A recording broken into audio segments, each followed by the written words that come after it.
Welcome back aboard Blur Force One with your boy Mo and your girl Polly, and this is the Supercast.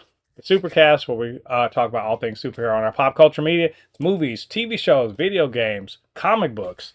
We talk about the news, do some speculation, all that good and nerdy stuff. And before we get into the podcast today, you know what to do. Get down there and hit like on this video. Y'all, it is hot as hell outside, but that's cool because superhero summer's got us inside watching all the good stuff. If you haven't seen it yet, what are you doing with your life? Spider-Man Brand New Day is tearing up the box office right now in theaters. But if you want to stay home, plenty to watch. Batman Cape Crusader. Lanterns just premiered. We also got My Adventure with Superman, X-Men 97. It is a great time to love superheroes on the big screen or the small screen. And of course, you can always read comic books because they never go away. So we're going to talk about all the good stuff that's happened this week. But before we do, you know what we got to do? We got to check out our resident Reed Richards hater, comic book aficionado, all around cool blur. That, of course, is Polly of Co-Mixed. Polly, it's a good day to be a nerd. How you doing today?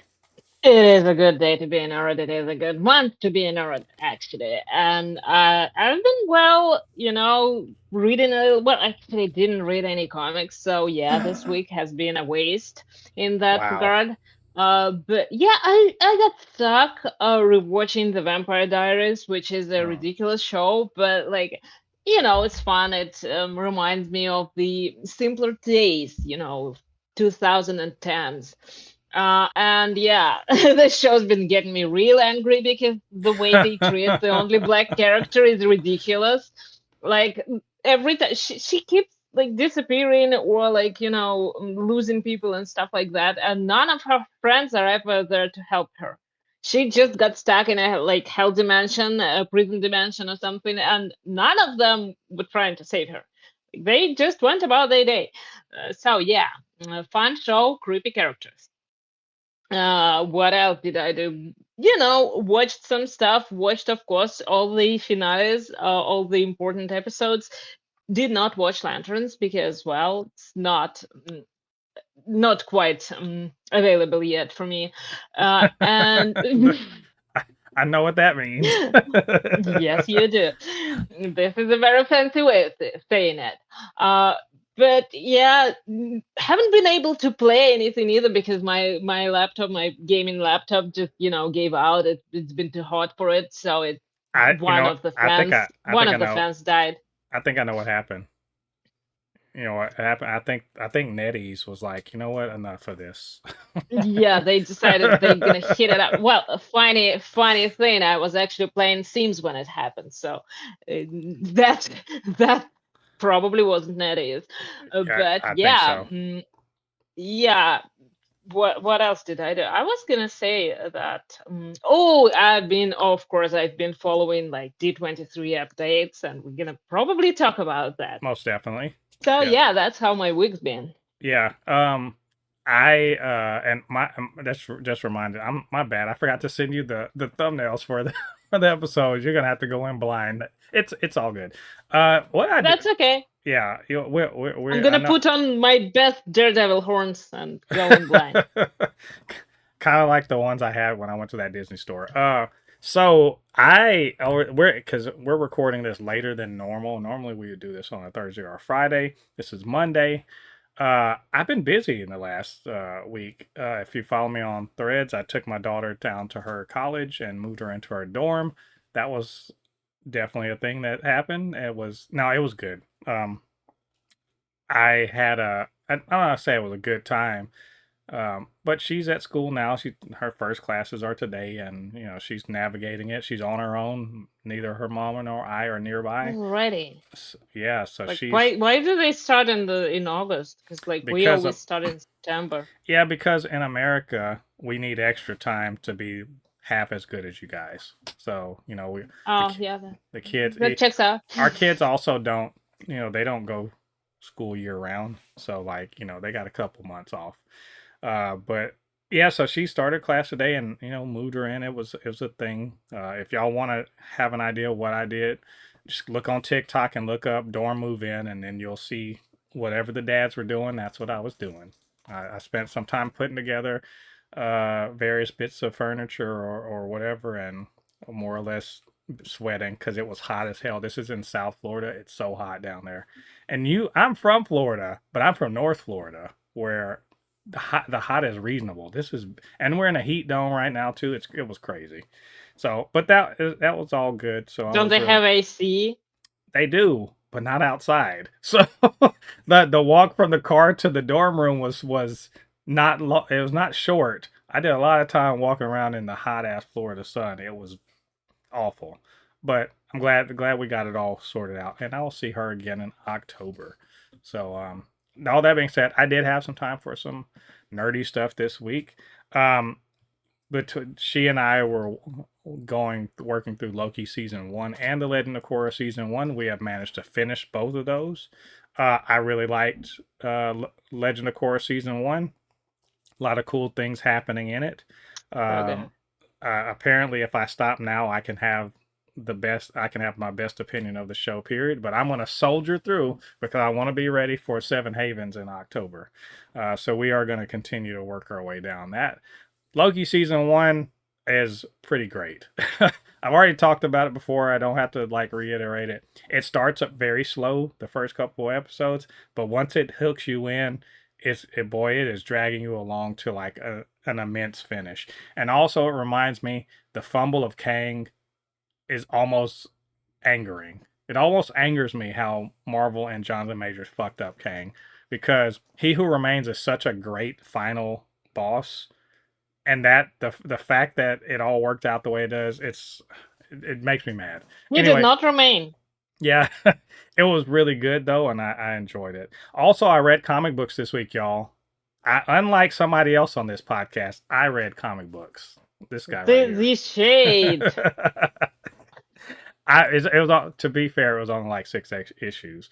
I had some time, and I was like, I'm not going to doom scroll. So instead, I went back and reread the first volume of Moon Girl and Devil Dinosaur with the intention of working my way through all of the Moon Girl and Devil Dinosaur that's on Marvel Unlimited. Man, it's so good. That first volume is really fucking good. Like I get it. It's also it's oddly kid friendly, but in a non kid friendly world. And she's had such a specific personality, and I really enjoyed it. It's a fun thing. I had read it before, but I had forgotten what Devil was like. And now I'm reading it. I'm like, oh, I thought they were taking liberties with the cartoon. No, Devil was really like that. Like the way he acts in the cartoon, which is excellent. I'll always big up that one. He's that way in the comics. So I was like, oh, okay. So I thought they were they were taking real liberties for the sake of enduring it in the kids. No, he was just acting that way. So it was very cool. I enjoyed it. Also, we saw a cameo of totally awesome Hulk, aka Amadeus Cho, aka the person that Lunella is definitely smarter than. So he's the eighth. He's only what, 8? Eighth. Yeah. He said he's the 8th, and she's like, who? She's like, who got time to figure out who's number 1 or number 2? Like, if you gotta be ranking yourself, you can't be that smart. And I'm like, honestly, number 1 and 2. I mean, it's definitely between Lunella and Valeria. I'm okay with that. Either one. Yeah. I'm perfectly fine with that. Good times. Not read. Yeah. Don't tell him that, and don't tell. Tell him that. I think the beauty is that I think Doctor Doom accepts that he's not number 1. I think he's actually, Reed accepts that too, because I remember distinctly, in one arc, he went and asked Lunella to check his mouth, which is nice. A wise decision because he's an idiot. That's fun. That makes me. I can't believe when I was reading this, she got rejected for the Future Foundation. What a fumble! How could the Future Foundation fuck it up so hard? Because they're stupid. Yeah, they're not smart enough. It's weird that she got rejected. The Future Foundation only has one smart kid. It's Valeria again. Franklin is an idiot. There is not a single issue in the comics where Franklin showed any kind of genius intelligence. He's there because nepotism. He's Johnny Storms. Yes, successor. yes, he But he is also is. extremely Exactly. powerful, and one day will be the last person alive. So, Well, either serves way, him right. I like this, and I want to try to like really be diligent about getting through Moon Girl and Devil Dinosaur. Uh, Also, I did watch Lanterns, but we'll talk about that next week so that Polly can get a chance to watch the first couple episodes. And we're speaking of, we are going to skip next week because I got stuff going on this week. So we uh, can talk about this the week after next week, and there will be 3 episodes for us to yeah. watch. So, well, by the time we record again, it'll be 2 episodes because it'll be this week's episode and next It'll week's be a episode. whole different world. Yeah, exactly. So we'll talk about all that then. We do have a lot of stuff to get to, so we need to jump into it. I know it's we normally will talk about Polly's comics. She didn't read any, so we have lots of Hey, news though. So much news. For just some quick things. Uh, Sony and their spiderless movies. Are we getting more of them?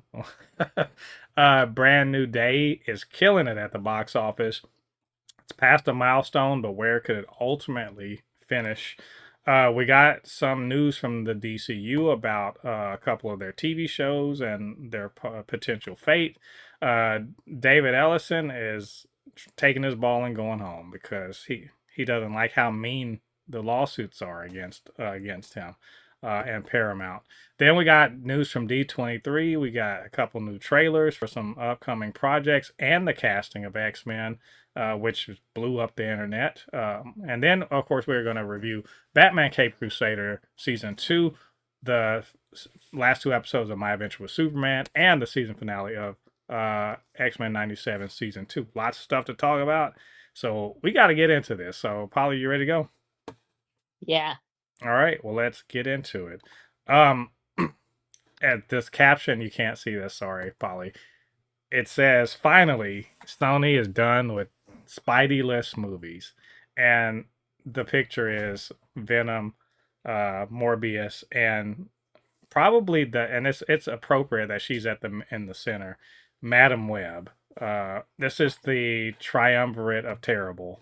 Over, You over. forgot Craven. Well, you know what?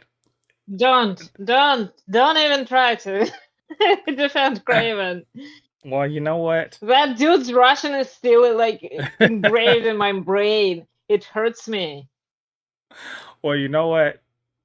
He's still better than Madam Web. No, he's not. I just wanted to throw this in quickly, mainly because I wanted to jab at Madam Web amongst other things. But I forget the executive's name, and I didn't feel like looking this up. But they said, "Look, they didn't work out. We're done making them. They didn't work out. They didn't hit with audience the way we wanted to, and we're just going to focus on Spider-Man."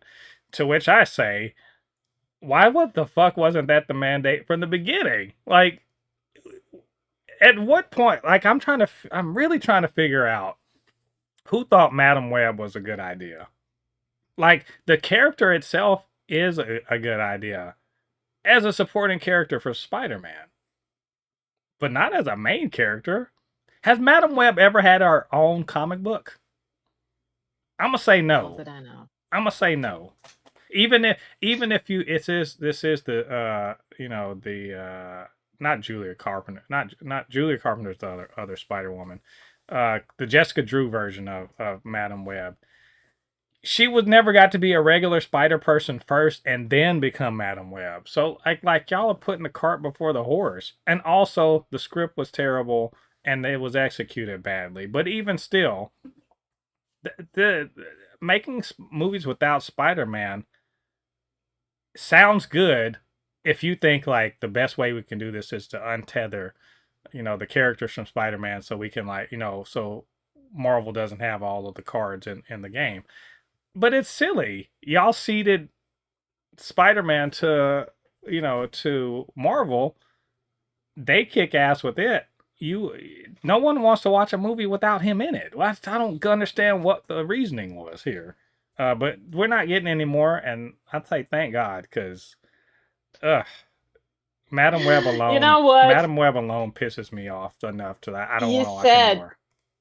you just said that like she's a good supporting character, but she can't carry a solo movie, and that's I talk about this a lot. I think because often when there is a cool supporting character in a movie or in a show, people always go ahead and say like, "Oh, I could watch a whole show about this character, or I Hmm. could watch a whole movie about this character." But the beauty of these characters is the fact that they're limited, like their screen time is limited and their impact is limited, and no one needs, like, even if it's a good comic relief character, no one needs 2 hours of that character because there is a reason why this character is a supporting character.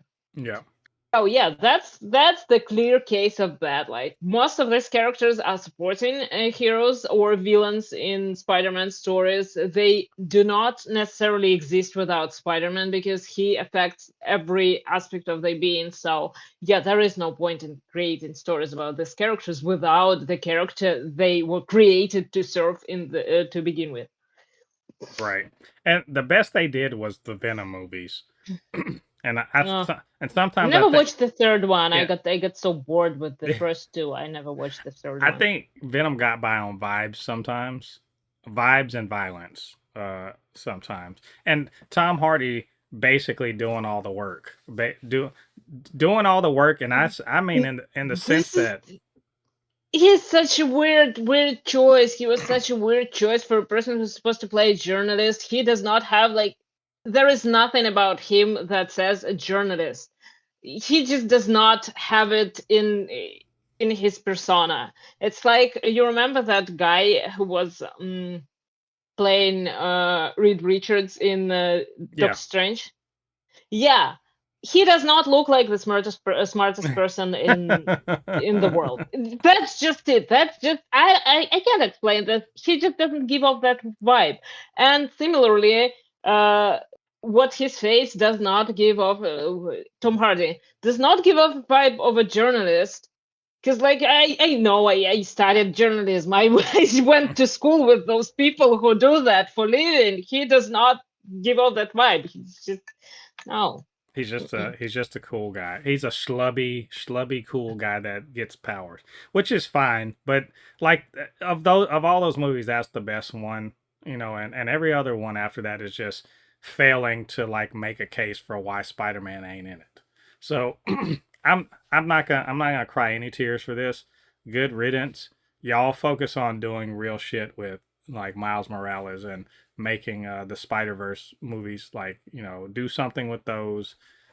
If at most maybe make a Spider Gwen. But all this trying to make villains, I get it. Joker made $1 billion, but y'all have not gotten one creator that could figure out one of these villains and make it Wait, good. Joker made a billion? Yeah, they're one Joker. Yep, So bad. the first That's Joker. so bad. So like That movie was awful. I mean I liked it, but I get them But trying you to. liked Craven. Yeah, Craven was good for what it was. No, Like I'm not no, saying it that like wasn't. I'm not saying it's amazing or anything, but it like out of all of the Spider-Less movies, I like it better than I like Morbius. And I like Morbius, but I liked it better than I like Morbius, and I liked it way better than So Madam you Web. liked Morbius, you liked Venom, you liked I did Craven, but you didn't like I did Madam I Web. didn't really I Mm-hmm. really didn't like Venom 2 that much. Venom 3 was Yeah, I I, agree. but Venom 2 was not very good. So I didn't much care for Venom 2. Venom 1 I had fun with it. Venom 3 was I. Craven I thought it was cool. Um Morbius I thought it was cool. Um and Madam Web is god awful. Like and it's god awful and makes me mad. Like my strong feeling about it is, what the fuck? Why? Who? Who was watching dailies of this and said this is the way? Like I feel like they went and made a movie and not every executive at Sony forgot that they were making it, and so by the time it was done, they couldn't do anything. They couldn't give any notes. There was no way to fix it. They were just like, well, it's done. I guess it's done. Let's let's just put it out. I mean, this is literally one of those times where I wished it was a Warner Brothers movie and they could have just been like, nah, we're going to get the tax write off for this because no fucking way. This is bullshit. Anyway, I don't know. I'm not supposed to keep shitting on Madam Web, but I'm sorry. Every time there's a chance to do it, this is gonna be one time I break my rule about it. So anyway, good idea, Sony. Should have thought this like 10 years ago. Next bit of news: will brand new day surpass Endgame? This is a really good and relevant question because by many metrics, it's on pace to do so. It's definitely gotten to $2 billion faster than Endgame did. It's like I think it was like 17 days, so it reached 2 billion. It's still going strong as far as we can tell. Um, and I want to say 2.8 is 2.83. I think is where Endgame is right now. So it's entirely within reach. I think Spider-Man. I think Brandon Day is at 2.112, something like that. It's definitely within reach. I think it won't, but I think it'll get very close.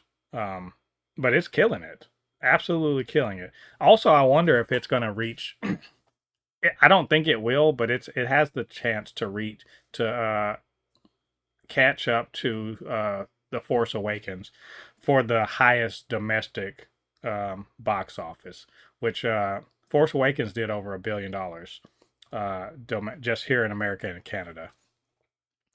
What do you think? You think this is gonna reach Endgame? And in fact, let me look up the numbers. But in your, do you feel like this has got the staying power to get to like $2.8 billion? It might. I don't think it will. I think it will be like slightly short of surpassing it. But I also think that and the game is getting a re-release, right? Endgame will, So yeah, definitely. yeah, so they're gonna bank some more money, and then I think that that would probably. I mean, I think that they're gonna do that, and they might surpass Avatar, Right. which Avatar also surpassed them on a re-release. So it's just a Yeah. cheating game at this point. And I don't think that Spider-Man is gonna achieve that. Yeah. I think But like we'll see. we're in day 17, so and they haven't gotten the actuals out for Sunday yet, but as of now, it's 2 point. So it's a little over $2 billion. So it does have does have a way to go, because I think all time worldwide right now is Avengers Endgame is at two. It's just under 2.8 billion. So it would have to, and they're gonna let it sit in theaters for. I can guarantee you for at least, let's see, what is it? It's about to be, it'll be in there at least until the end of next month. They're gonna give so they gave it all of August, all of September. Well, yeah, they're trying to give it 3 months. I figured they could try to give it 3 months to get the last bits out. So it could get there. I don't know if I buy it though. Um, and Force Awakens, I was wrong. It was a little under. It's like $936 million in domestic. So it could. It's at 8. Like right now, Brand New Day is at $2 billion total. It's at $785 million domestic. I mean, it could conceivably. I don't know if there's another $200 million in the domestic box office, but either way, big money. That's all. It's more money than most franchises or whatever can even think about. So huge win, and we love to see it. And we'll keep an eye on it and let you guys know how they're doing. Um, this came out, this came out like kind of, I don't want to say it was unceremoniously, but we heard some rumors that there's some shaking up going over at DC Studios, particularly in their TV division. And I have to say, I'm not entirely surprised by this because Marvel's going through the same shit right now. Um, when the DC Studios slate was kind of conceived, they had a bunch of projects, right? and since then, like one of them, the Authority has got kind of gone by the wayside. I don't think we'll ever see the Authority.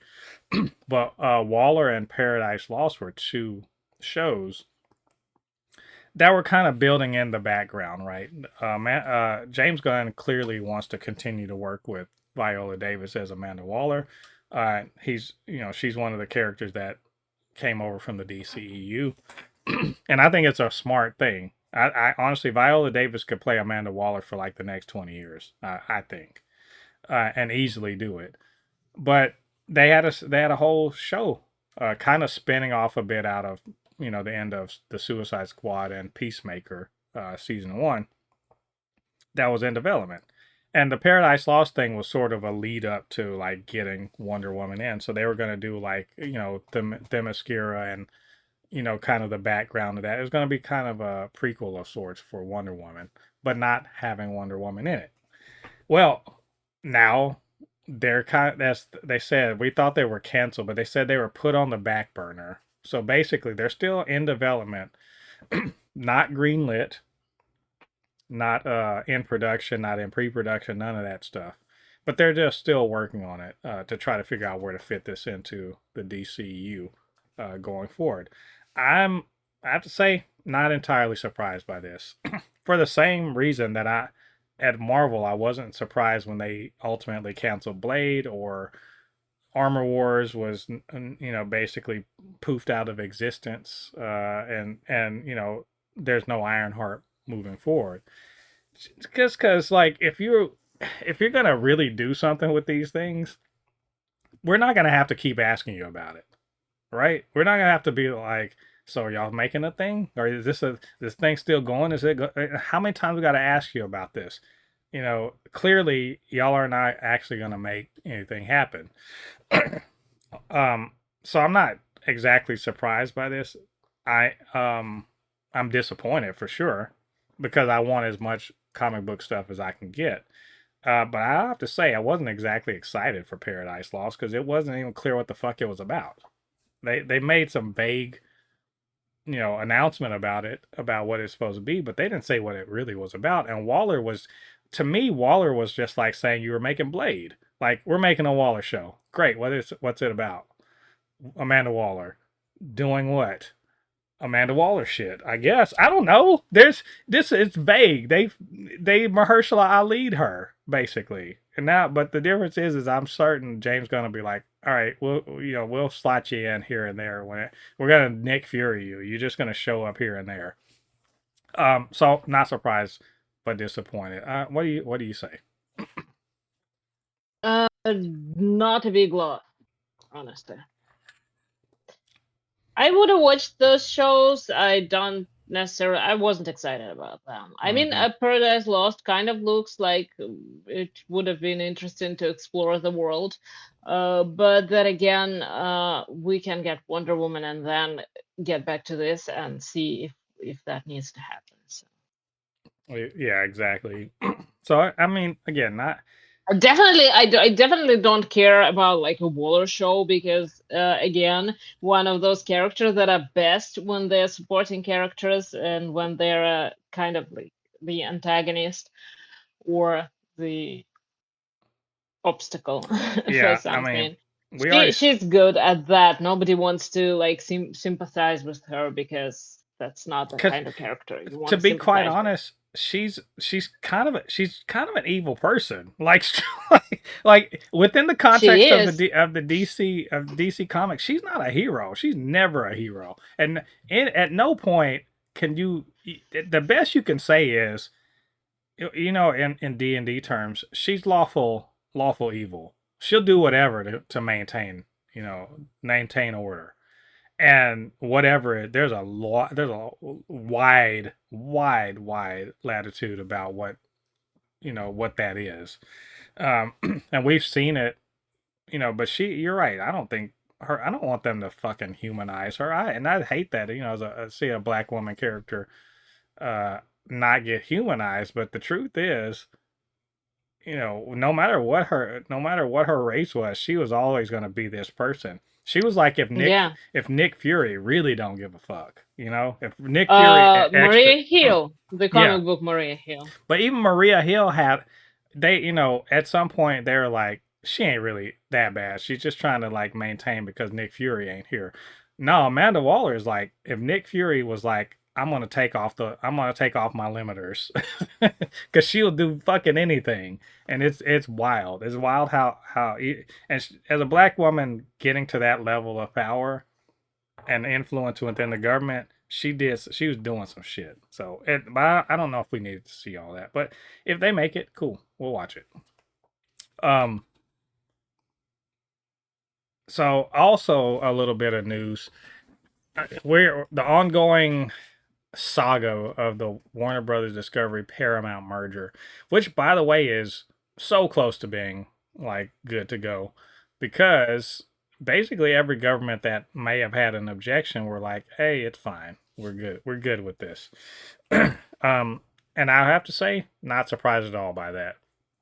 I'm not surprised because, for better or for worse, every kind of every world government, every national government, whatever, has kind of accepted corporatism as just like the way things are. You know what I'm saying? They've kind of bowed to the, for either by the pressure of economic pressure, or being politicians being paid off or whatever, or they actually are convinced by the dumbass reasoning that these lobbyists present to them. But they've more or less paid off the governments to the point where there aren't any real obstacles to keeping monopolies from happening. Well, that's what that we've reached that point. We're halfway to Blade Runner future, if you will. We just don't have flying cars yet, or synthetic humans, but give it time. So the only other thing standing between the merger is, but standing in the way of the merger is this 12 states in the United States are suing because they say it's an antitrust problem. That's literally it.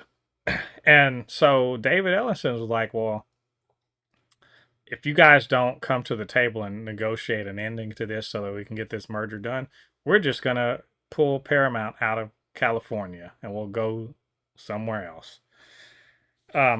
Which is not nothing, but I want to say that's not an idle threat. I think he'd do it. They have the money to do it. Any corporation of that size could do it. And they would spend the money, the extra cost and inconvenience and uprooting people's lives, because it's a corporation. They don't give a fuck about their Oh, they'll just fire everyone. Yeah, they don't care about their employees. David Ellison is a billionaire. He doesn't care about regular ass people. Just to be sure. Anytime you hear him talking like he gives a shit about regular people, he doesn't. So this is not an idle threat. I believe they'd do it. And it would not be nothing either. Warner Brothers and Paramount collectively own large film studios and backlots, and they've got a lot of real estate within Hollywood, within Los Angeles, for the purpose of producing TV and movies. Right? They got sound stages, etc. They have millions and millions of dollars, probably hundreds of $millions of equipment and personnel and all the other shit right there. And they generate a lot of economic, activity, because they film a lot of TV and stuff there. It's just true. So if they leave a big hole economically for Los Angeles and for the state of California. And I think they do it out of spite, because California's kind of spearheading this, and this is one way, when you fight this thing, it's not just in a courtroom, it's also in a court of public opinion, and it's in the boardrooms. So this is a real deal. I don't think California should fold. And my other real question is, where the fuck are you gonna go? I bet they're like, we're gonna relocate to Texas, because every fucking conservative leaving California just wants to go to damn Texas. So you're gonna uproot CBS and put all this shit in Texas? Where? or Atlanta. Maybe Atlanta they may be the next best idea because they already have sound stages and shit like that they could just buy up or lease or whatever the hell. But it seems like a really fucking stupid idea, an expensive idea to do it, but they would do it out of spite. Um, but I think they should hold the line and say, "Fuck no, we're gonna go through with this we're gonna go through with this lawsuit and see where it plays out." Anyway, I just wanted to note the petulant bullshit. This is real billionaire shit. This is way rich people act. Every time they don't get their way, I'm taking my ball and I'm going home, and you guys are going to lose all your jobs and everything. And while that may be true, that doesn't mean that we should bow to their pressure. Anyway, that was quite a preamble. What say you? I have lost interest in this story in general a long time ago because at this point I just think that they're gonna make it happen. They're gonna uh, twist every hat or arm, everything, every law, everything they can. Yeah, they're doing it out of spite, that's for sure, and nothing good is gonna come out of this. But let them do it. Let them do it. Let's see what's gonna happen, because like things are getting worse and worse at this point. All we can do is just watch them get worse.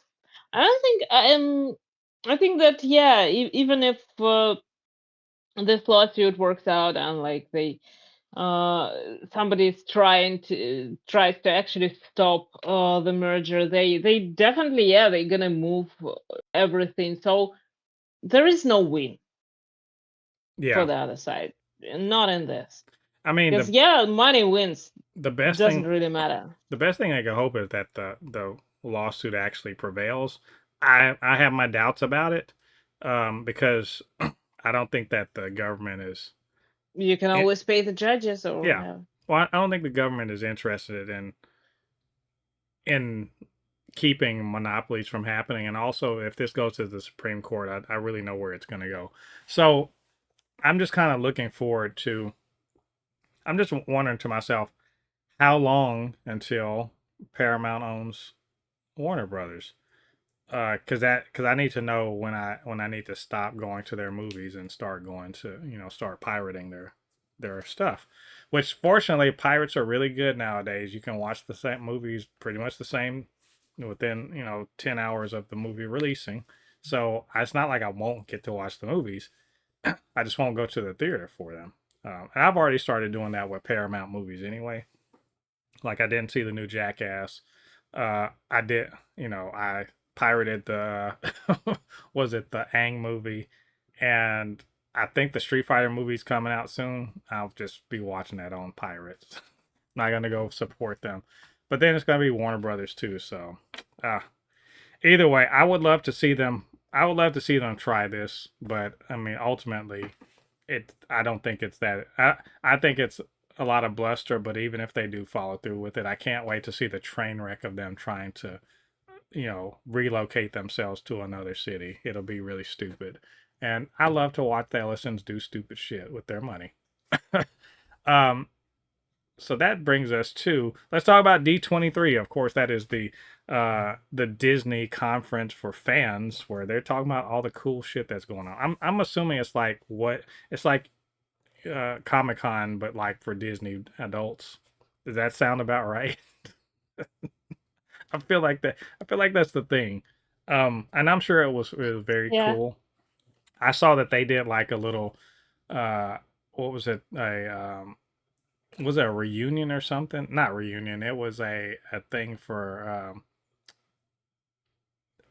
what it wasn't. I keep wanting to say Beauty and the Beast, but they had uh Halle Bailey and like or Brandy was there, but they were doing all some singing and all this other stuff. It was just cool stuff. Like if you're a Disney fan, but who gives a damn about that? Yeah, yeah, y'all are talking about yeah, Pixar. That's cool. Whatever, whatever. Yeah, Star Wars. Yeah, I love that too. But like, talk to me about Marvel stuff. That's what I'm here for. Because they had the nerve to be at Comic Con and it was a good Comic-Con presentation, but I was like, I know y'all got some other shit. Y'all are sitting on some other stuff because D23 is like 2 weeks from now. So y'all are just holding on to some really cool stuff. And man, were they. We got before we talk about the big one, which is the X-Men reveals, we got to talk about these new trailers we got. They talked about Vision Quest, and then we saw a new Doom like trailer. There, Especially the trailer of Vision Quest, by the way. yeah, the trailer of Vision Quest. I guess let's talk about that one first. So you know, I am not excited for this. I'm very excited for this show. I, I've explained why before, but I'm just like I'm not. I have no confidence in the showrunner of this show. I was burned too hard by Picard season 3, which I slogged through trying to see if it was going to get better because I really like Picard and Next Generation, and it just never did for me. Now other people love it, so maybe your mileage may vary. I'm not confident about this. However, I do like Paul Bettany. I do like Vision. I did enjoy WandaVision. Uh, I did enjoy Agatha all along, and I'm hoping that they can bring this trilogy to a satisfying conclusion. So to that end, I did watch the trailer, and I remain I how about this? I remain pessimistic, but I'm interested, and this is largely due to the fact that they're going to be bringing in Tommy, and also because James Spader is back, and he looks like he's going to be a delight. He's he looks like he's going to be like he's. I'm trying to think of a comparable character. He's going to be constantly prodding Vision, and he's a devil on the shoulder or whatever, but he looks like he's going to be a delight while doing it, and I will take that. There's obviously there seems to be some action going on. Vision's going to be out in the world doing stuff. People are shooting at him for reasons, and cool, but like I'm pessimistic, but I'm interested. That's the way I feel about it. I do think it was a good trailer, but I'm just like it's a good trailer to get you be like, oh, what is this? What are we going to be watching? I don't think it sold me on the show, but I am again interested. Now, how did you feel about this trailer? Sold me on the show completely. First of all, I like this uh kind of like alternative reality of or virtual reality stuff, and it looks like it's gonna lean in that direction.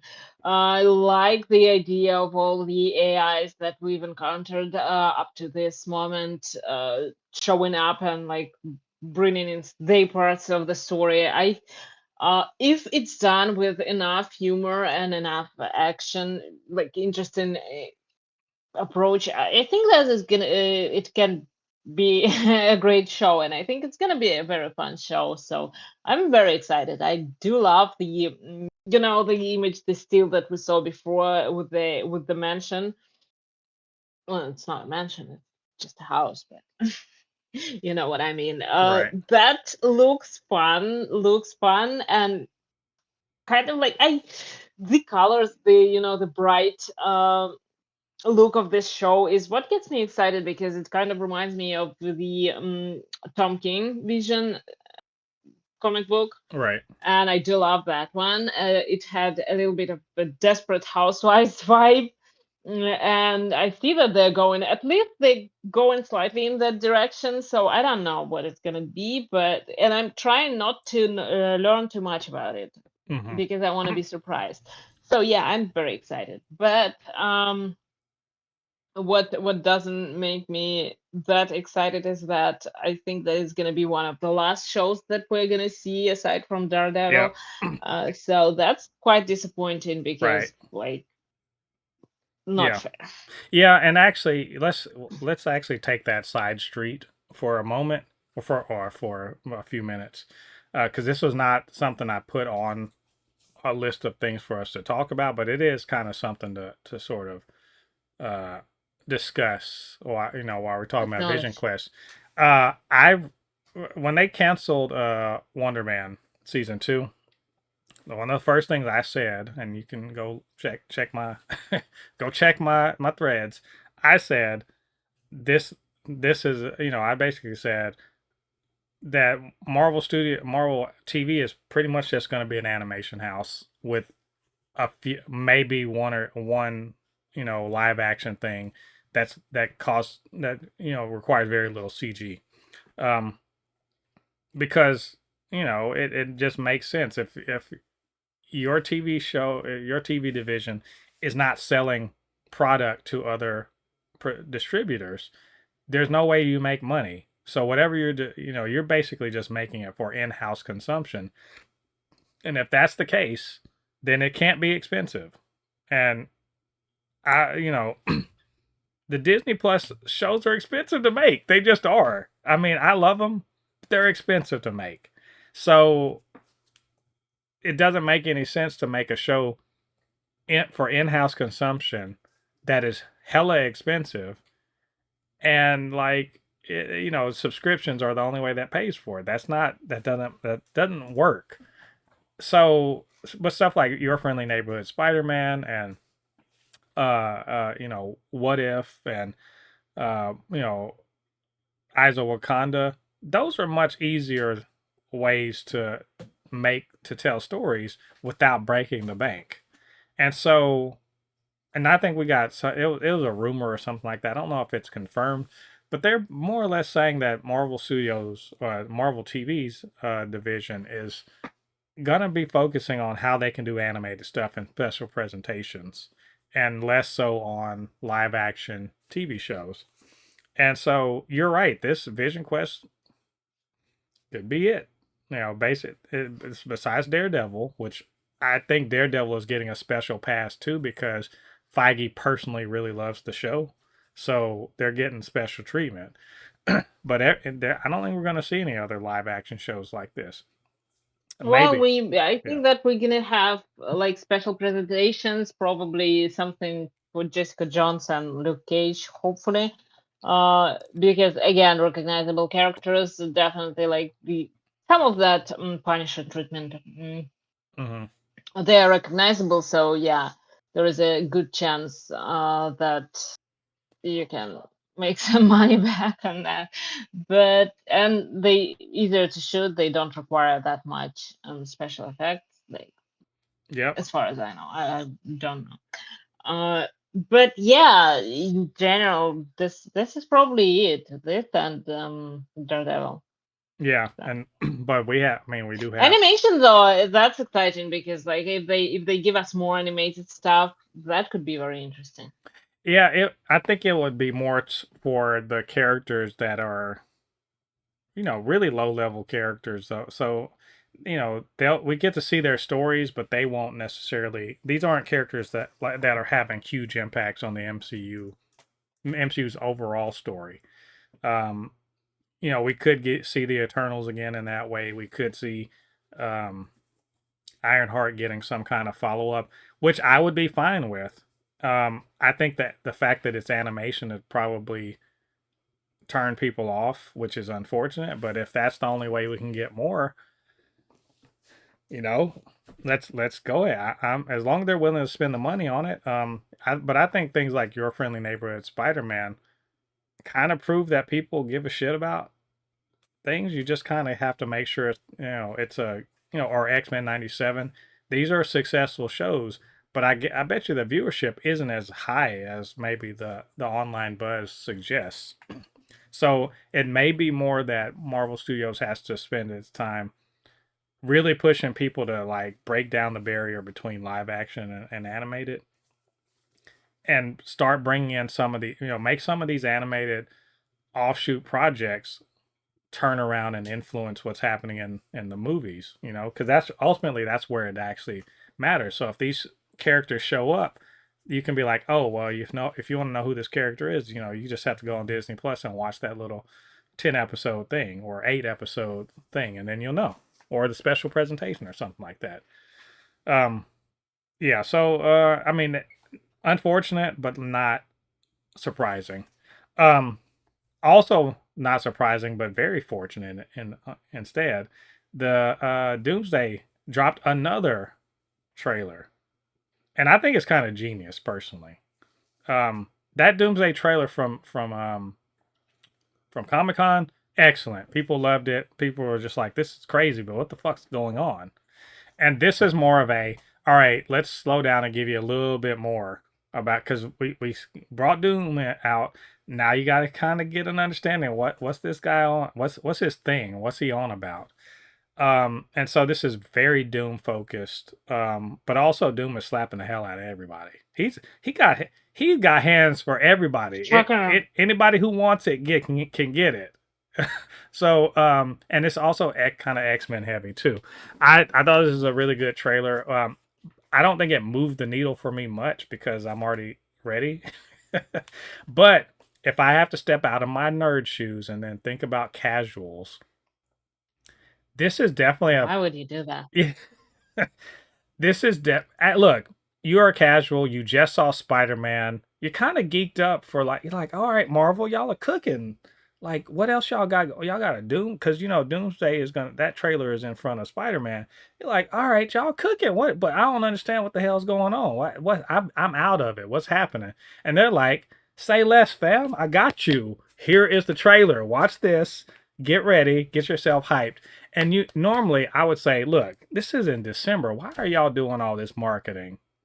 Why are y'all doing all this marketing? It's 4 months away. This is crazy. But I think that they've realized, all right, we're gonna have to do a long, press run here, and just keep putting out trailers that give you a little bit more, that can get you more comfortable with where we're gonna be, so you can get into that theater and watch this movie and not feel like you've come in at the last 10 minutes of the movie. It's kind of smart. They also probably want to capitalize on Spider-Man right now. Oh, definitely. Most definitely. Spider-Man is he is doing so much heavy lifting right now. It's wild. But so they're definitely I think it's a smart move. I think it looks good. It kind of gives Doom scale. Like, if you want to know why he's a problem, he slapped the shit out of Thor. Do I need to say anything else? That's literally the way they made Thanos a real serious threat. Wasn't the time when he told Ronan to do shit, or when he was like, fine, I'll do it myself. It was when he beat the hell out of the Hulk and sent him running. That's when we're like, oh, okay, well, clearly this is gonna be a problem. This is a serious problem. He just slapped the hell out of Thor and said, this Stormbringer is light. This is nothing. Get out. Oh, also Sentinels. Y'all remember Sentinels? I got Sentinels. Y'all got X-Men. I got Sentinels. I got exactly what I need for them. It was something. It was pretty crazy. It's pretty exciting. All right, you're the X-Men expert. This is X-Men focused. You're the Doom expert. Very Doom focused. Reed was in there looking stupid, so you should have been happy about that. Yeah, a lot of when Reed looks stupid. This trailer was very exciting. I think that this was shown during Comic-Con. It just got released publicly right now. I think that they watched it at Comic-Con. So, and there were leaked videos. I mean, so yeah, I heard, I think, the descriptions or something, but it's very exciting. It looks great. It does, like you said, scale Doom really well. We understand what kind of threat he is, and he's a huge threat, because if you know anything about Doom, it's science, it's magic, it's everything, and like, you're pretty much screwed. Especially if you read Richards. And yeah, seeing everyone, like all the characters again, exchanging not opinions, but like trying to go up against it. It's gonna be awesome, and I don't even really much care that it probably has nothing to do with what was being set up before that, because I think they might pull it off. They might actually, like, Marvel might actually pull this off and make another huge movie. I hope that's the case. So yeah.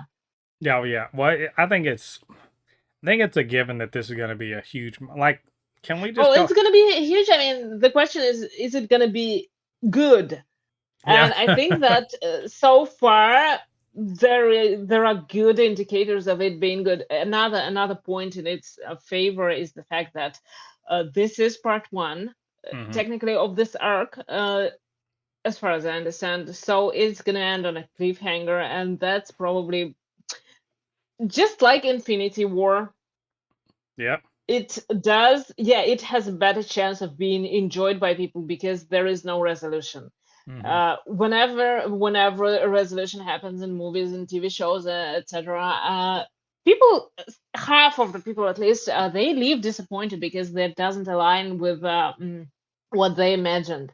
And you can never satisfy everyone and create an ending where everybody ends up being like happy with how things turned out, unless you just don't do the ending. And that's what Right. these cliffhanger movies do. My favorite show, Angel, my favorite finale, TV show finale of all times, ends on a cliffhanger. You never know what happens, but that is why people love it. Some You're people right. hate it, of course. So yeah, this movie has a way better chance of succeeding on a huge level, on a huge scale. Way better chance than the next one. Yeah, I think, and it has to also. Yeah, I no think option here. I think hitting a billion is not an. I think it literally has to get 1.5 billion to make sense. Because this ad, like, I'm not kidding. The marketing budget for this is going to be ridiculous. It's already like, I think it's already projected to be the most expensive movie in terms of production budget. But Well, yeah, to pay so many yeah, actors. but like you add on top of it that the marketing budget is going to be more than that. So this is already starting out. This is already starting out a million, like a almost $1 billion in the hole. I'm like, and I'm not trying to say that just to be over dramatic. I'm so serious. Usually, the marketing budget for a blockbuster like this is comparable to the production budget. So if this is a 425 million dollar production budget, that it's that much. It's damn near $1 billion. They're already nearly $1 billion in the hole. So this has got to be. Well, for their sake, I'm hoping that Doom is actually, giving them some money to do that. Yeah. I'm not now. I'm confident because look, the creative team behind this. I've already made a almost $3 billion movie. That was Endgame. The screenwriters are the exact same screenwriters from Infinity War and Endgame. So that's Marcus and McFeely. They're writing the script, and the directors are the same.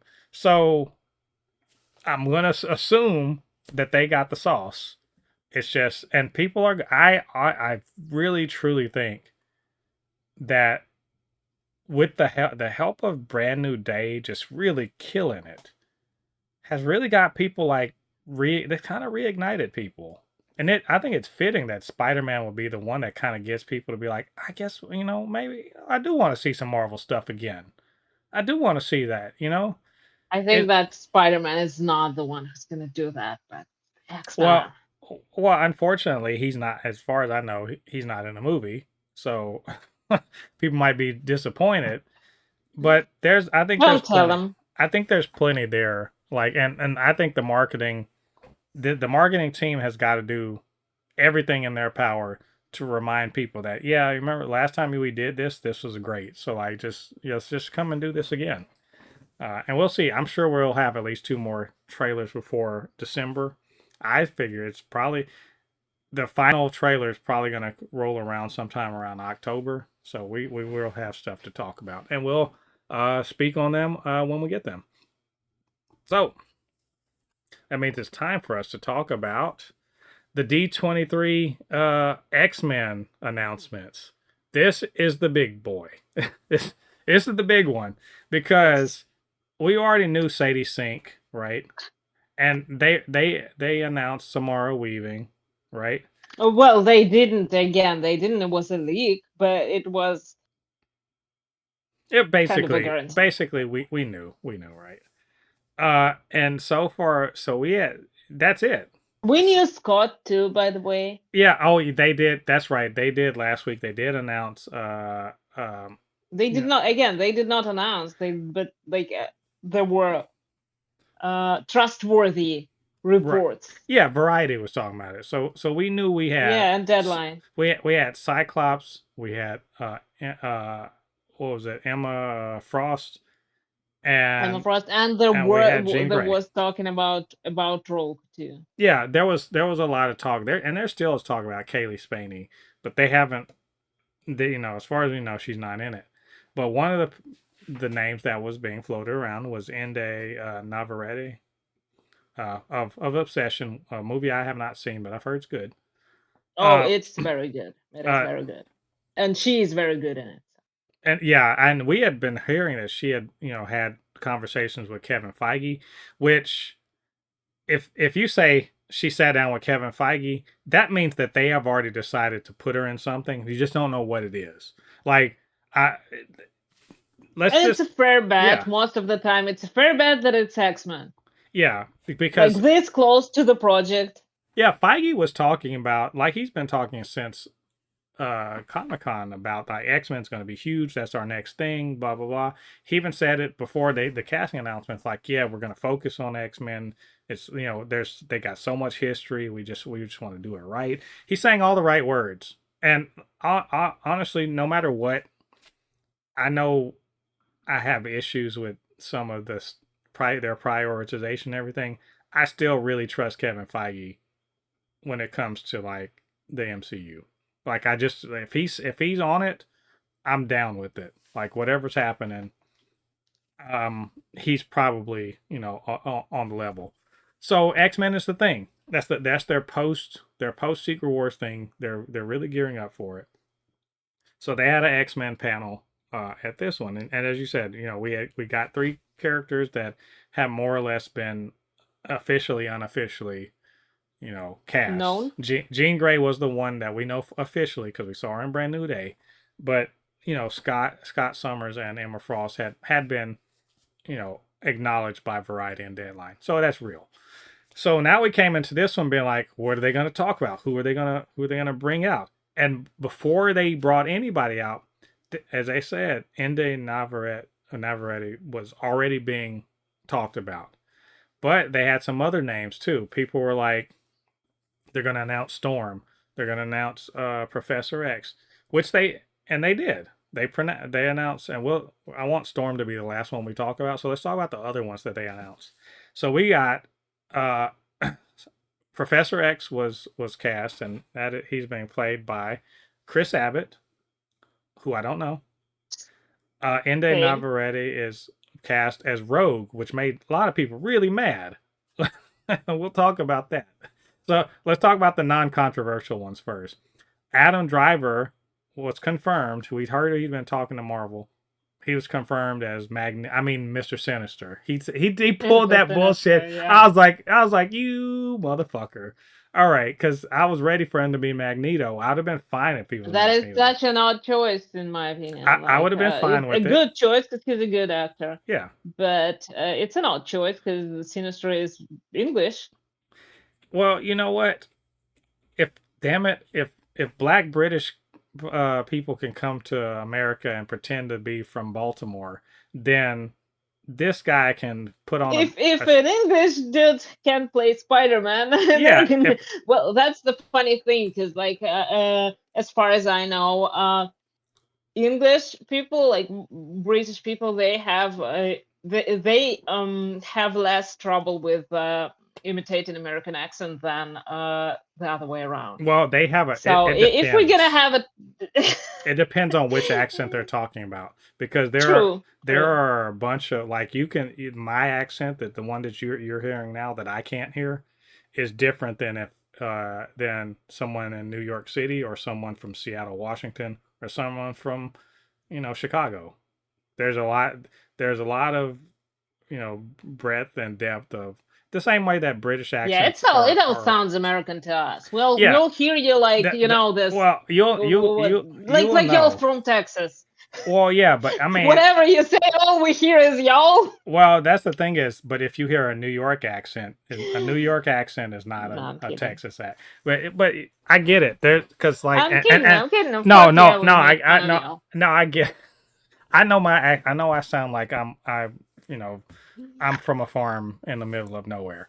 Um, but like Tom Holland pulls off a pretty damn good, Queen's accent, to my knowledge. But that's because he studied it. He worked at it. So there's no reason that Adam Driver can't get an accent coach and sound like whatever Nathaniel Essex sounds like. Posh.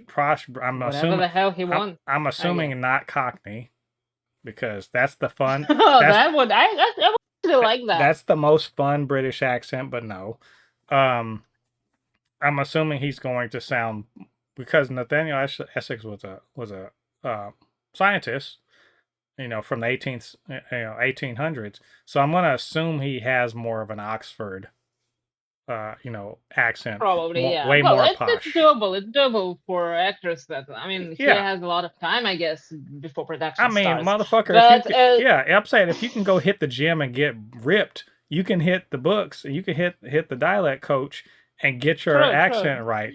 And it's not like Yeah. it's not like it's Russian or anything. Like it's English. It's not like It's supposed to be easy. it's not like it's English with a Russian accent like Florence Pugh does. Which, by the way, she fucking nails it. So like, there's no excuse. How would you know? Because you told me. She said she got it right. Well, true, true. I do really like her. I mean, I wouldn't say because technically, I mean, most of the time she would sound like me. She's supposed to sound like me. Uh, but I do love that she like hardens it, and it's a really really Russian accent. She's I just love it. I love how exceptional. she does it. It's Yeah, just it's just that. it's a very fun thing. But when I did read recently that like I don't remember where it was, but somebody talked about how Marvel kept coming to Adam Driver and offering him like different parts in Marvel, and I guess like because I did hear that he was like looked at for the role of Doom at some point, which is maybe it was a fan casting, and Magneto, of course, yes, everybody heard that. But I guess he didn't want to like spend another few movies with a helmet or anything. So yeah, Essex seems like a good idea. Uh, Odd choice, unexpected choice. As a villain, I didn't expect that they're gonna go with Sinister as the villain for the movie right away. But it does make me hopeful that we're not gonna at least we're not gonna jump into the Phoenix storyline again. Yes. Uh, right away, at least we It's can have maybe a few years before that happens. So yeah, that's good news, and don't know exactly what storyline they're gonna try to adapt, but probably the clone yeah. thing and stuff like that. Well, maybe Interesting, exciting. I was listening to Megan, Vigilante Vibes. She was kind of breaking down Scott Summers, and I was like, oh, I didn't even realize Mr. Sinister was fucking around with him before he, way earlier in his life. So I think that this means that Scott's not going to be sidelined or just like, a background character. Yell Gene. Yeah, but between him and Jean, because she was saying in her breakdown that he basically was fucking around with their genetics trying to figure out how he could get somebody that could beat Apocalypse. And I was like, well, fuck, if you're bringing in Mr. Sinister and he's doing all this shit early on, like, and he's the first villain, and his ultimate goal is to get Cable, I'm just count me in. I'm already all right. I'm already sat because I'm down with that shit. And also, I've always thought Mister Sinister in the animated series was a constant annoyance, or Yeah, outright just he an is a outright, problem. He is yeah. a big problem. And he's not in. You can't kill him because he's got clones of himself. Like the guy's got like backups. Like he got backups of himself, and I even forget what his powers are because most of the time he doesn't use his powers because he's got he's got his genetically enhanced body and his technology and stuff. Most of the time he's not even doing his And the mutant cape. power. Every time like there is this joke like what powers Sinister does have. Yes, Yeah, Like exactly. all of them. Yeah, he's He that kind of because he isn't. Wait a very minute. annoying Isn't he technically? villain. He's not even. He wasn't even originally a mutant. He made I himself don't a think he mutant, right? was. I think he made Yeah, himself a mutant. he was just fucking around with plants way before it was cool. So yeah, it and like at some point he had a whole town of his clones. I Yeah. think he's been like doing very messy shit for a long time, and I can't. I like good. there is huge potential in like stories that involve him. So yeah, that's exciting, and I love that they're going with a story that we haven't seen yet because the Exactly. only mention of Sinister I think we had in like a few post credits, like New Mutants. Before that with Fox, we never got to see what he's up to or what Right. he would have been. So yeah, that's very freaking exciting, and I think that's a good casting choice in terms of like the acting skill. So yeah, we yeah, Yeah, and also something Adam cool. Adam Driver's he's kind of a big and a kind of imposing because one thing that Mr. Sinister always is taller than than most people. He's a big presence, so Adam Driver can pull that off. And I, Also, honestly, also, it's nice to see him like act in a movie that can actually be successful. He hasn't done that in a while. so those are the guy playing Professor X. Don't know him. He's a Absolutely, I haven't heard of him. don't know him. Don't know what he's done. I'm sorry, I'm just not up on these things.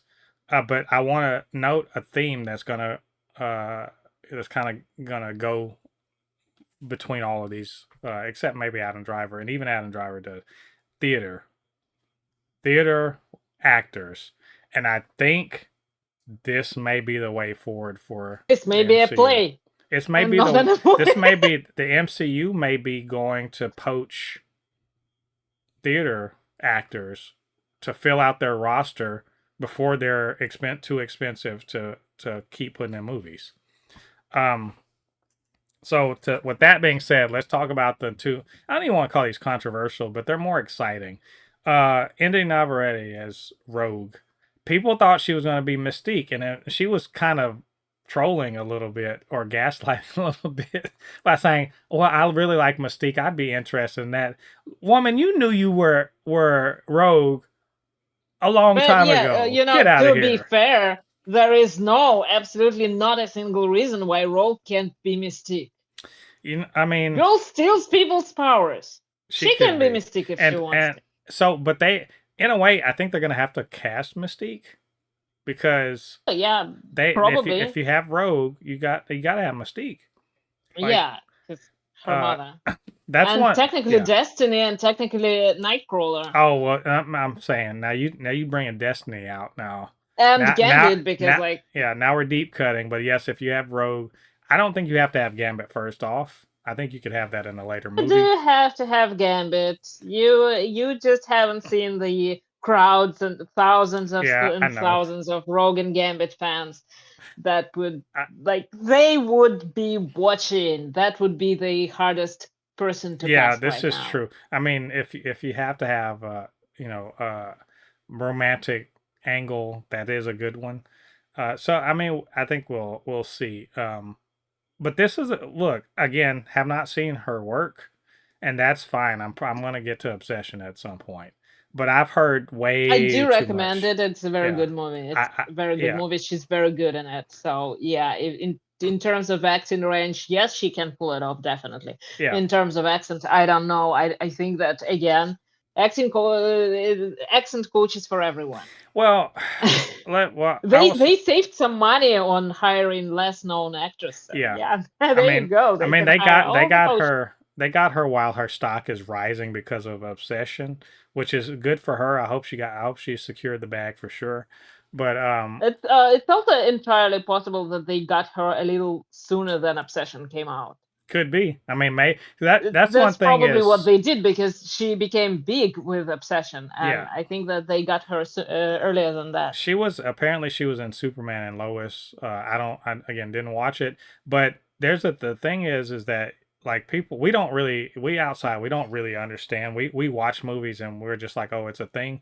But movies are often done, or at least in a rough cut, 6 months in advance of when it actually comes out, depending on how much CG is involved. But also, for small and independent movies, the movies are often done. They're done. They just need to be sold to a distributor, right? So that's what film festivals are for: is to have a finished film, and then distributors will be there, and if they like the film, they'll pick it up. They'll sign a deal to be able to distribute it in their home country, or worldwide, whatever the case may be. It's a big deal, but you have to come with a finished film, right? So Obsession probably was done a long time ago, and someone like Kevin Feige will get to see these things before they ever At the get festival, yeah. distributed.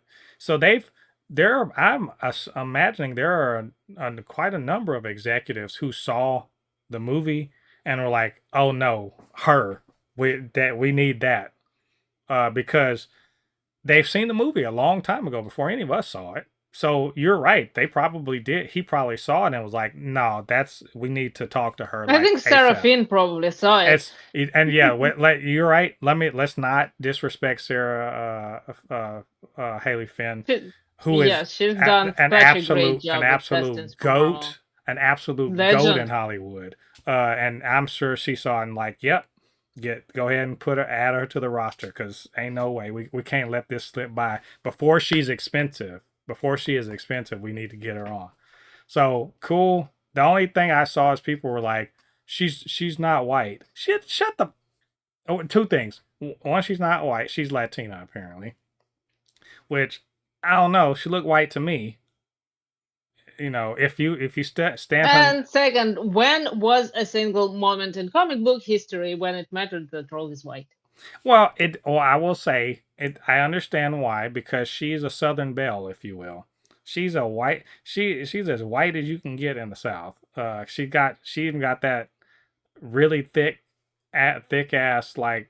True, there is no reason why that can't be like she can't be Latina, because she could.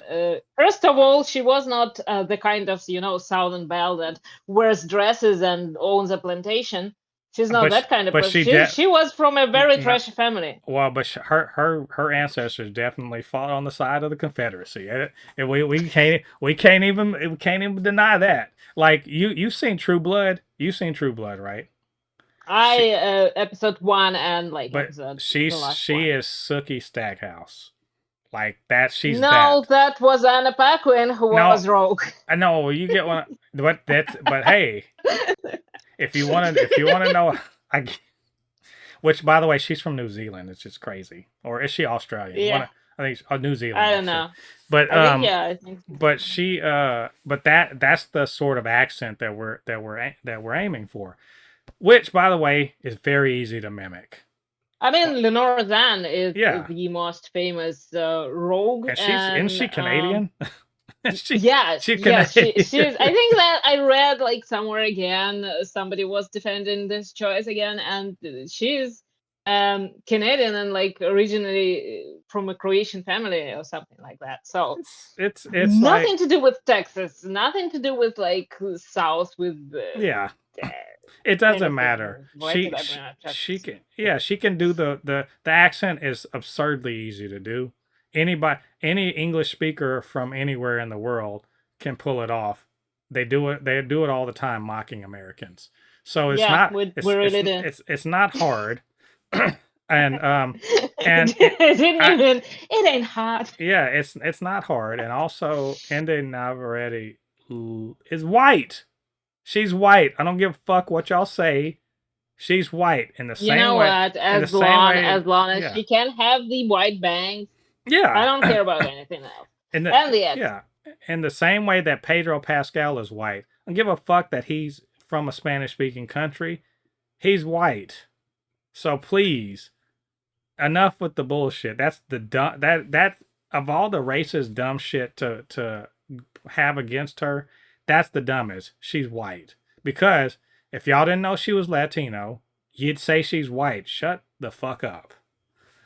Racism makes people not just dumb, but like actively dumb. Like they go out of their way to be just like idiotic. This is one of those moments. This like look, you know who else is Latina and y'all don't ever say shit about her? Jessica Alba. Jessica Alba is all the way Latina, and she be playing white women all the time because she's white. Like just shut up. Anyway, colorism so it's just so stupid. Wait, again, Anya Taylor-Joy. Anya Taylor-Joy. Nobody said a word when she played Magic. She is. Everybody loves the casting. She's Spanish speaking. Now let me tell you something. There is no way that a Latina girl was born in a kolkhoz in Soviet Union. So yeah. Look, how's that working out? I mean, she could have immigrated, but you get what I'm saying. No. Like, not in Soviet Union. Well, technically, yeah, in Soviet Union she could. Anya Taylor-Joy, yeah, Anya Taylor-Joy, all the way Spanish-speaking Latina, and she white. Who's another one that's like a white? Daphne Keane. She's part Spanish, but yeah, there's a bunch of them, and they play white women all the time. Just like shut up, y'all. This is so stupid. And it's stupid. Some people just like really, really enjoy figuring out who's whiter than whom. Yeah, it's transparently stupid. Like, just chill. Rogue is not gonna fuck you. Like, if you defend this, like, shut up. He's gonna fuck Gambit. I want them to cast Gambit as black just to really make them mad. Anyway, there are by the way, there are black Creole people, like Cajun people, Creole. They exist. So anyway, let's talk about what we really care about. All that other stuff, that's just window dressing to what actually matters, which is.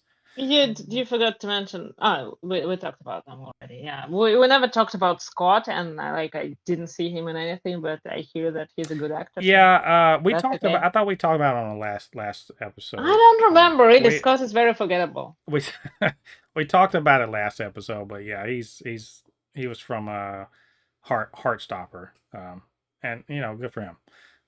No, we got to talk about our queen has been cast. The goddess, the storm goddess, literally storm, has been cast. Maya Boyd, which is a name nobody was talking about. Everyone was fan casting everybody else. And by the way, all the ladies that were fan cast by other people, fine actors, beautiful ladies, they would have acquitted themselves very nicely. Jamie Lawson, if she had been it, I'd have been happy. Probably the only one people didn't want was Cynthia Erivo. She's the only one. But everybody else, I was like, oh, if y'all were it, I'm good, right? But I think that these casting have pointed out something very important, which is the X-Men are going to be young. They're going to be young people. Maybe not high schoolers, but definitely 18, 19, 20-year-olds, right? Young.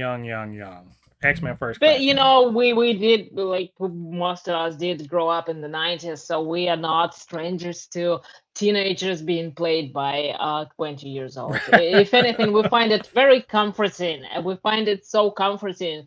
And these are all good looking people, so it does look like a 90s TV show. And God, I hope they bring all the soap into it that comes with that. Because see the casting, see where they go, and we know the Storm, and they cast Storm and T'Challa, they cast Jean and Emma and Scott, they cast Rogue, which implies Gambit. Come on, you know what they do. This is gonna play out like Dawson's Creek. Better be like a reality TV show, Yeah, X-Men Island.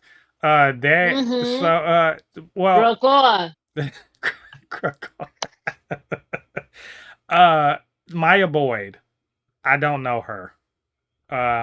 Most people don't know her. She's got 2 film credits on IMDb, and you haven't seen any of those things because they're small things. But they didn't just pick her out. They didn't just randomly pick a black woman off the street and said, "You're it." No, she is a theater girl. not just a theater girl. She is the lead on a Broadway play. So I was talking with my daughter about this. She's going to school for theater. She's a theater kid. She knows who Maya Boyd is, and I don't. So that's how Well, that happened. yeah. So You live to see that day. yeah, Congratulations. she knew who she was, but she also knew who Kit Connor was. Like, so Okay. What she tell you about her? she said that she was the lead in a show that she wanted to see called & Juliet, which is a musical, and she plays Juliet in that. And apparently she can sing, and she's a good. I mean, Yeah, well, I heard videos of her yeah, singing. I saw videos of she, her singing. She's very good and like my very good, yeah. actually good. Not just No, pop singer. she She's good, good. she's Broadway musical good, not off She Broadway, is not rent. well, She's broad, Broadway musical is not always good, good. She is really good. but you Uh, can't be in a Broadway musical and not be able to sing. That's like straight up. There's well, that is a questionable. What's her face? What's her face? That girl from Glee that everybody hates. I know who you're talking about, but yeah. Yeah, her. She can sing for shit. She yells loudly, but she can't sing for shit. She sounds horrible. My ears Um, are Idina Menzel, not Idina a good Menzel. singer. I Yells don't loudly, I not don't a good know. singer. She's I got. do. I don't know. She's got her. She did Let It Go, and that's a Yeah, it huge was song. horrible. That's a huge song. But It's horrible. Also, let's get she's very nasal, and that is not a correct way to sing.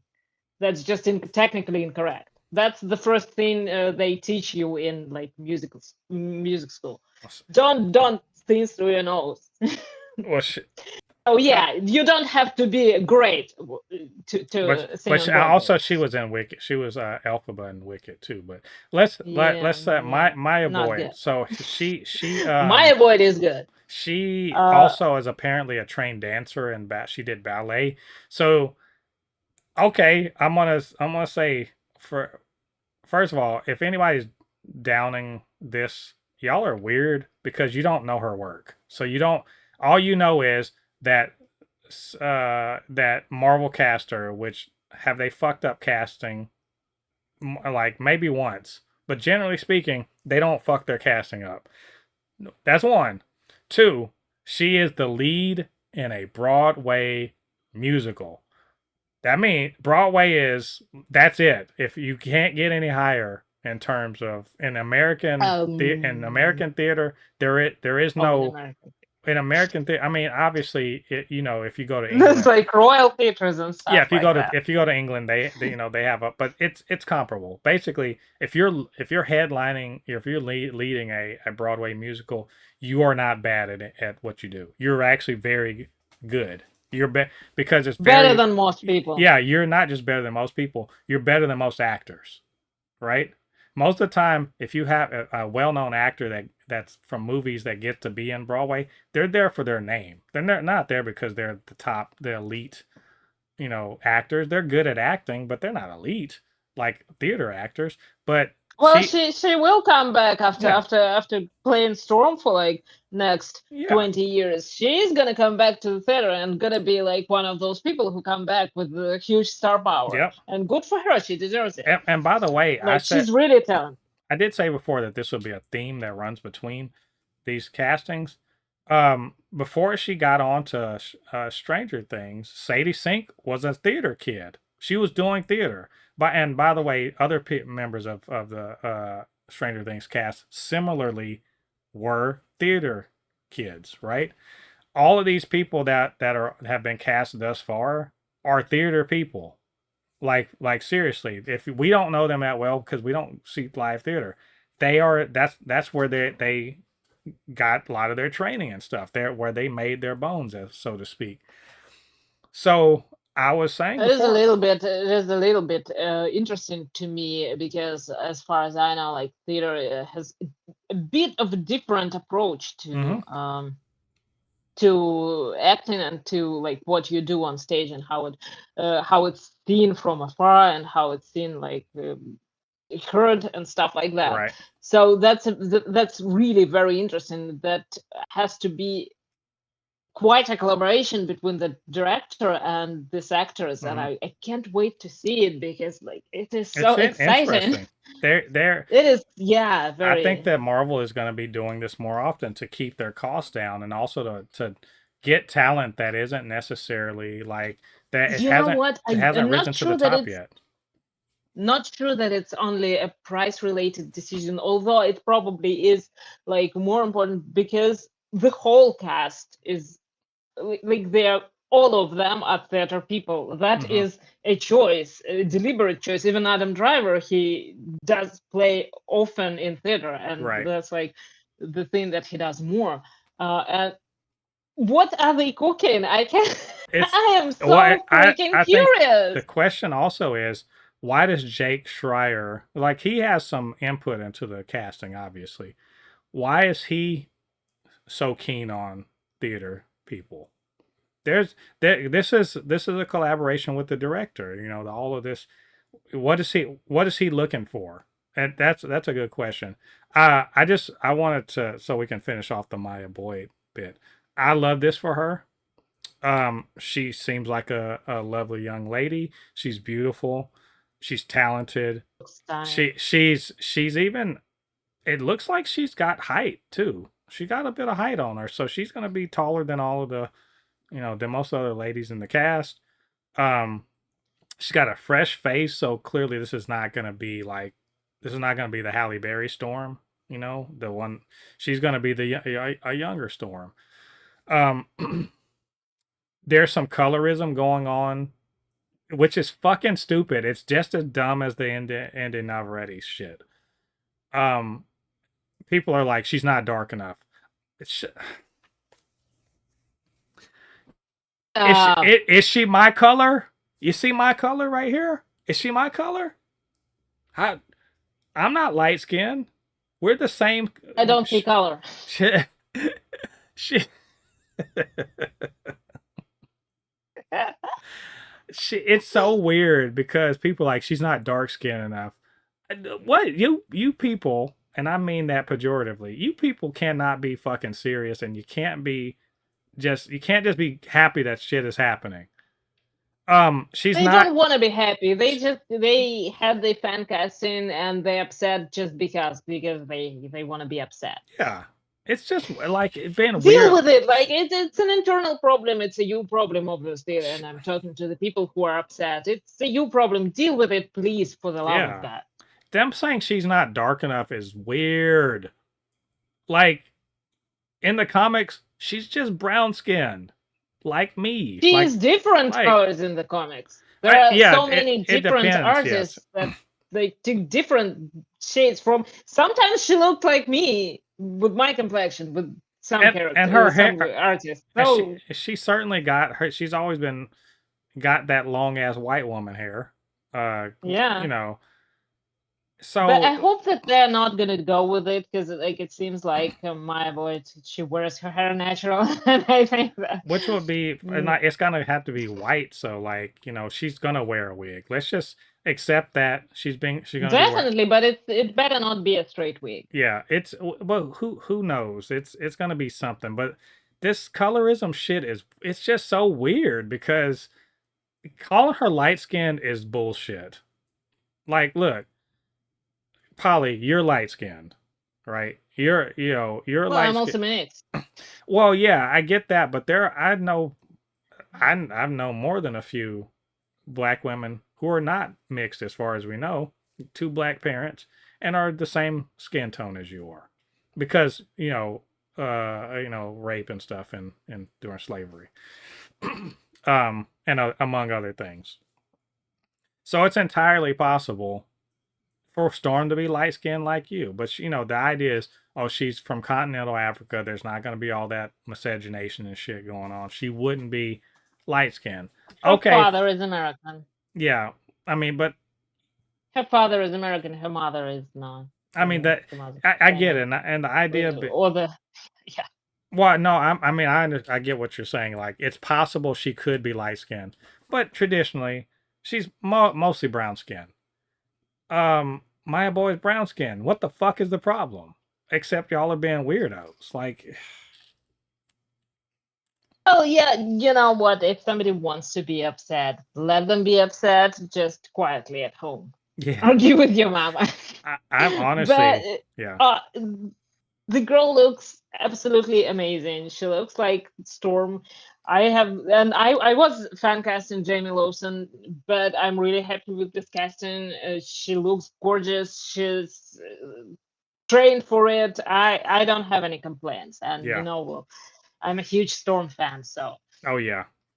So, and that's the great thing. Listen, weirdo nerds, y'all have no idea.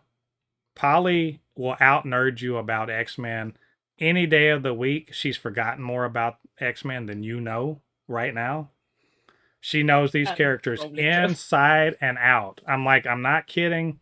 She knows these characters inside and out, and she's a huge fan of Storm. And she's happy about what's going on. What the hell is y'all's problem? Like, if anybody can complain about anything, it's Polly. And she, you know what she is? She's just happy that they got a good person to do it, and she can't wait to see what they do with it. That's the attitude. You don't know anything about what's going on. You just know one data point, which is this person is cast as it. You don't know anything else about it. Why are y'all upset? It's so fucking weird. But this is why nerds got stuffed in the lockers back in the day. So maybe We we should need to, bring that back. yeah, I think we need some more. We need some hazing because y'all have been weird.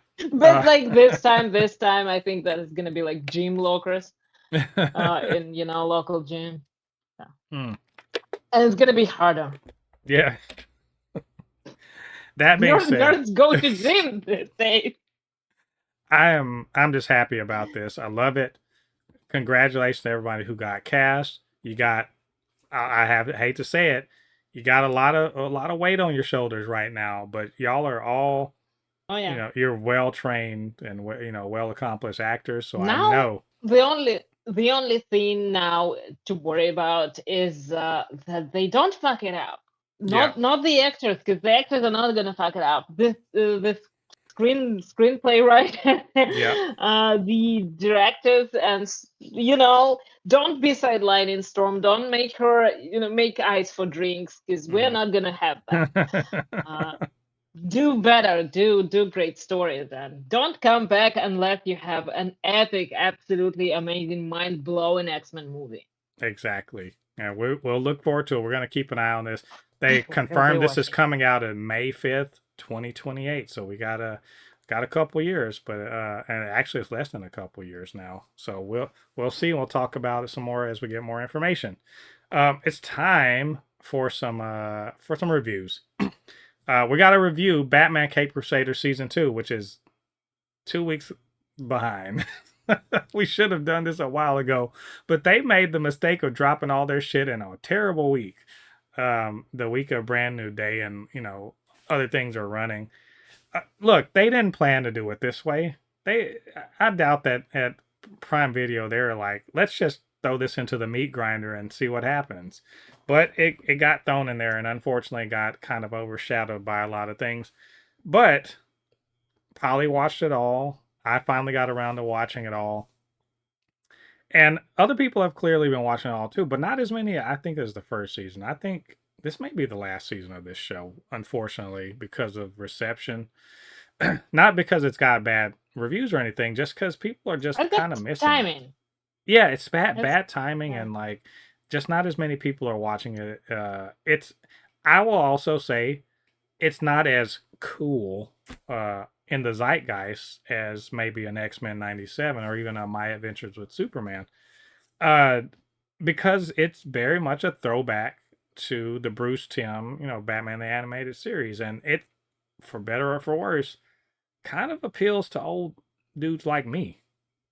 I'm not going to call you old. You're obviously, just out of college. But some old guy like me that just Mm. sent his daughter off to college, this is for me. Because I watched I watched the animated series when I was a kid. When I was a kid, Wait, if this is for you, and most shows allegedly are aiming at the fan base that is your age, And this show is created for that age group, and it's not getting watched. What does it tell us? So for the same reason that every time we talk about what I've been doing nerdy, it's very little. Who got that kind of time? I work a lot, and I got Then things why are going we still on. making movies for this age group?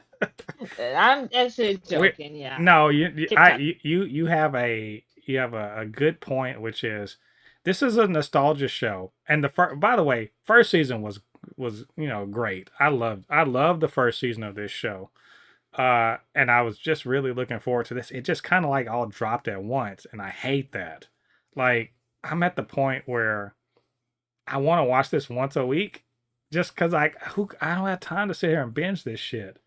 Um, and because when we binge it, I gotta binge it for this show so we can do this podcast. And I just didn't have the time. I didn't have it in me to go through 10 episodes of this stuff. Whereas 10 episodes of you know My Adventures with Superman hit once a week, right? Or X-Men 97 once a week, right? It made it a lot easier to get through it. And also, why I say all this to say this is going to be a very glossed over review on my part because it's a bunch of things thrown at me at once, and I didn't get a chance to sit with the episode and just talk about a particular episode. I've got to talk about 10 episodes. So this is more about vibes and kind of how I felt about it as opposed to like the specifics of any one episode. Um, that being said, I won't bury the lead. I thought it was really good. It's a bit of a step down from season one, but it's not a huge step down. If in some ways it actually improves on the first season, um, in its episodic nature, but also tracking, some kind of plot lines moving through the entire season. It follows through from the ending of last season, where Rupert Thorne was the crime boss that was kind of keeping crime in check. And he's locked up, and now crime's going crazy in town. And we got a new guy, the Riddler, who is not, he's not the Edward Nigma I was expecting, but still kind of cool in his own way. We get, an old villain comes back. Harley Quinn makes a return. We also get some supernatural weirdness going on here, some super science. There is a lot of name dropping and lore dropping. So if you know Batman history, you hear like Hugo Strange is a character within this. Well, if you know Batman lore, that's a thing, right? Um, Also other characters like Commissioner Gordon, Barbara Gordon, Renee Montoya, they get a chance to really shine. Really, kind of their characters are more fleshed out. We get more Flash. We even Carrie Kelly's in this in a really fun, kind of like one little was it one episode where she's kind of really important in it. And that episode takes a different tone than like the rest of the episode, slightly different tone. But it never feels like we're not in Gotham. The city of Gotham is a character in and of itself. It's got its own, the ways it moves and the way it looks. And everyone else kind of fits well into it, into like this 30s kind of Art Deco, place. And then if I have to say anything that's kind of a lesser than the first season, is I feel like Batman slash Bruce Wayne doesn't really change any. Like you want character progression, and he's pretty much the same person from the beginning of the season to the end of the season, no matter what happens.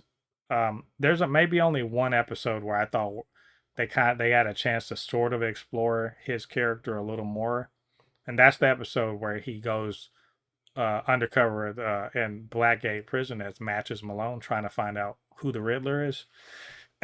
And we get a chance to see him sort of more as a regular person. But even then, they kind of default to him as just the guy in the cowl kicking ass. And maybe in the Carrie Kelly episode where he kind of shows a bit more of humanity. Um, but all that being said, I thought the voice work was good, to great in some cases. the kind of variety of episodic content from one episode to the other was really good. You know, villain of the week or whatever.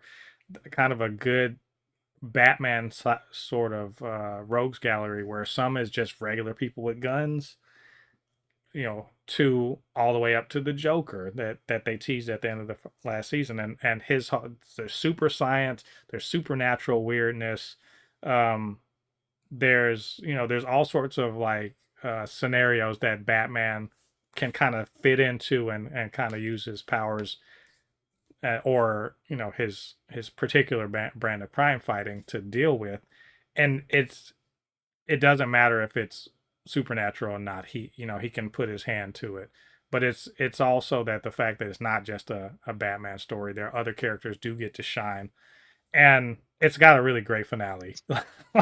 Like that Joker finale was pretty ridiculously like crazy, and I really enjoyed it. So overall, I think it's a great season, and I hope they make more. So anyway, that's my gloss over review of the season. How'd you feel about this one? You got to watch this. You watched all this before I did, so I don't know if it's as fresh in your mind.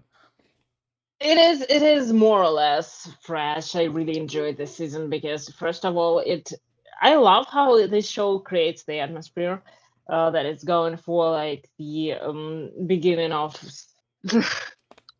20th century. I can't believe I'm saying it. It's so weird.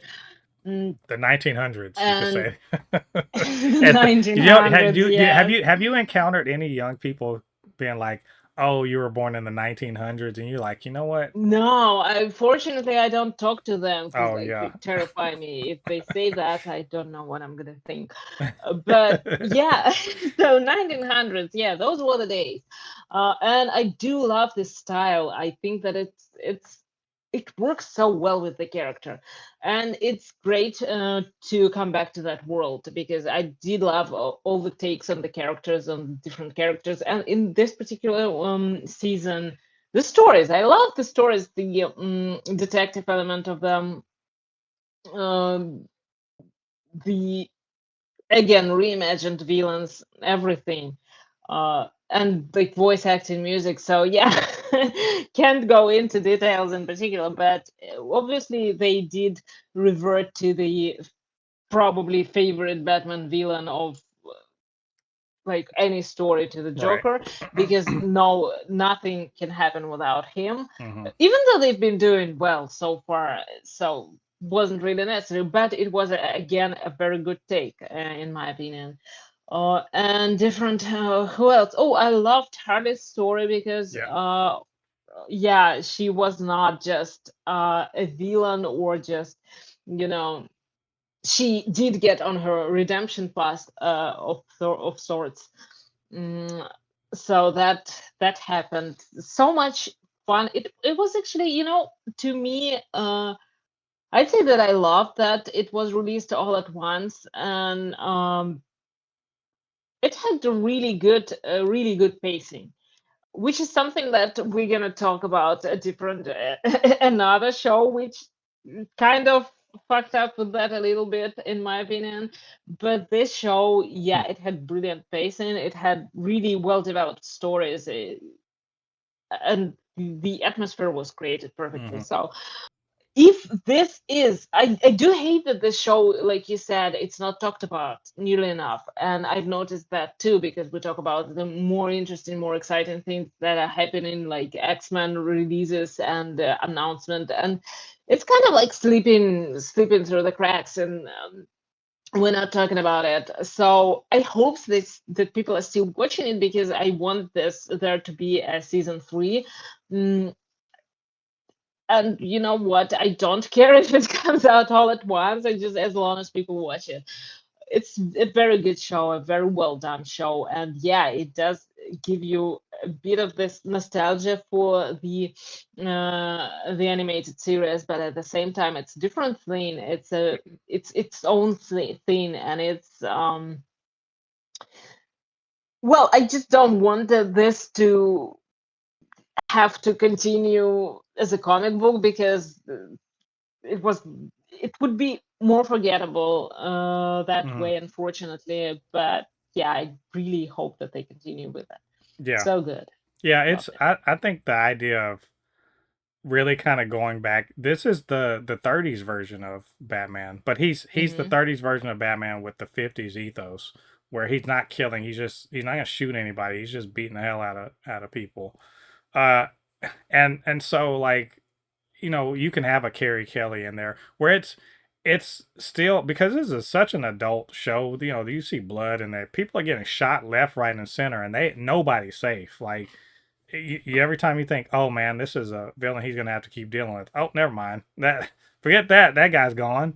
Right? They kill so many people, so many characters you think are gonna be continuous problems. They just go away because they just get rid. They just get rid of them. They die, or they're killed brutally, but in satisfying ways. I think the Riddler being like one of the main ongoing bad guys, it's such a fun time, and he's not, because like I love that his name is the Riddler, and it's such a 30s reason for his name being that. It has nothing to do with him being like some guy obsessed with riddles or Riddles. anything. It's just because Yeah. he shoots the fuck out of everything. Like he's They did. unhinged. They do this with every character. They Yeah. reimagine them in a way, like the Mad Hatter, I think. Yeah, Yes, yeah, and yeah, his what's her name? And she's, TV show talk show host, yeah. Hetty. Yeah, Yeah, she's a muckraker, and like, but she's never a villain in the sense that she's more like J. Jonah Jameson than anything yeah, else. yeah. Batman is I a menace. I did love that. I love that. Yeah, I thought it was Mr. Freeze, but it wasn't Mr. Freeze, but it was sort of like Mr. Freeze. Was really good. I loved the whole revenge, that like the poison. It wasn't Poison Ivy, but like I was like, this is like Poison Ivy, but not Poison Yeah, yeah, Ivy. yeah. I love that. It's cool that it keeps you guessing and trying to remember like who could it Yeah, be, but also the characters are different. and It we even reminds me of when I watched Smallville and had no idea it was about Superman. And then I yeah. was like, Oh, it's about this like Superman. this guy is a lot like Superman. That they really happened. I really liked that they had, like, I thought they were going to do like Solomon Grundy or something like that, but it wasn't Solomon Grundy, but it was close. Like the one the guy got, he got the special serum injected into him, and then Batman just had to beat the hell out of him, like with his car. I was like, well, that was really interesting. And then the guy coming, getting experimented on, and then going around and like, Yeah. getting revenge, And leading then up to, about that was such a good story, it like was, in general, such a good arc. yeah, it was like they subvert expectation, but you still get like the noir, like superhero action, and again, you just get the opportunity to drive around Gotham, which is such a unique little town, within the show. Yeah, it's And a then horrible town, but yeah. yeah, and Flat being so present, and by the way, I love Renee Montoya. Like this version of her, I could watch her do shit all day. She's so good. She's got a great character design. Like her voice acting is so good. They give her so much cool stuff to do. Like she's got a smart mouth too. I can't help but love it. And then even more so, And then that scene with Carly. yeah, and I love that Harley like she's around, and that they're basically secret have a secret like love nest. And then Harley gets to get out and put the suit on and do Batman shit, basically in concert with Batman, and watching her And it's such interact a with good him. dynamic My God, between the two yes, characters. It's so different from the dynamic that they usually have, like in the comics, where she's all silly and that part. That maybe that's that. yeah, I think that's what actually works so well about this show. Neither Joker nor Harley are their characters from the that we know, because he's not a maniacal, somewhat whimsical murderous person. He's not that at all. Like his version of, he's not joking. He's not gonna hit you with like acid from a fucking rose on his lapel. He's not gonna buzz your hand or some shit like that. No, He's just got this chemical, and he's just gonna fucking get everybody with that shit. He's not laughing. He's not doing it because he thinks it's funny. And I think that actually makes him more interesting. Not, I don't need to see someone do Joker for the 50th time the way they do it and all of the other media. I don't want to hear his fucking laugh. I'm cool with just seeing this guy with the pale face. They didn't even explain why he's got the pale face. He just is. And he's doing this thing and he's fucking up Gotham. He's got a plan. He's less he's more, if I have to say anything, he's more Baron Zemo than anything else. Like And they did so well, the story so well, with dropping like little hints and like a roadmap to the final episode. They really did great work with like that. the show running on this, showrunner being the person that pretty much is keeps the writers, gets the writers on point and gets all their, make sure everything is on point. The show running on this is phenomenal. Like it is so cohesive start to finish.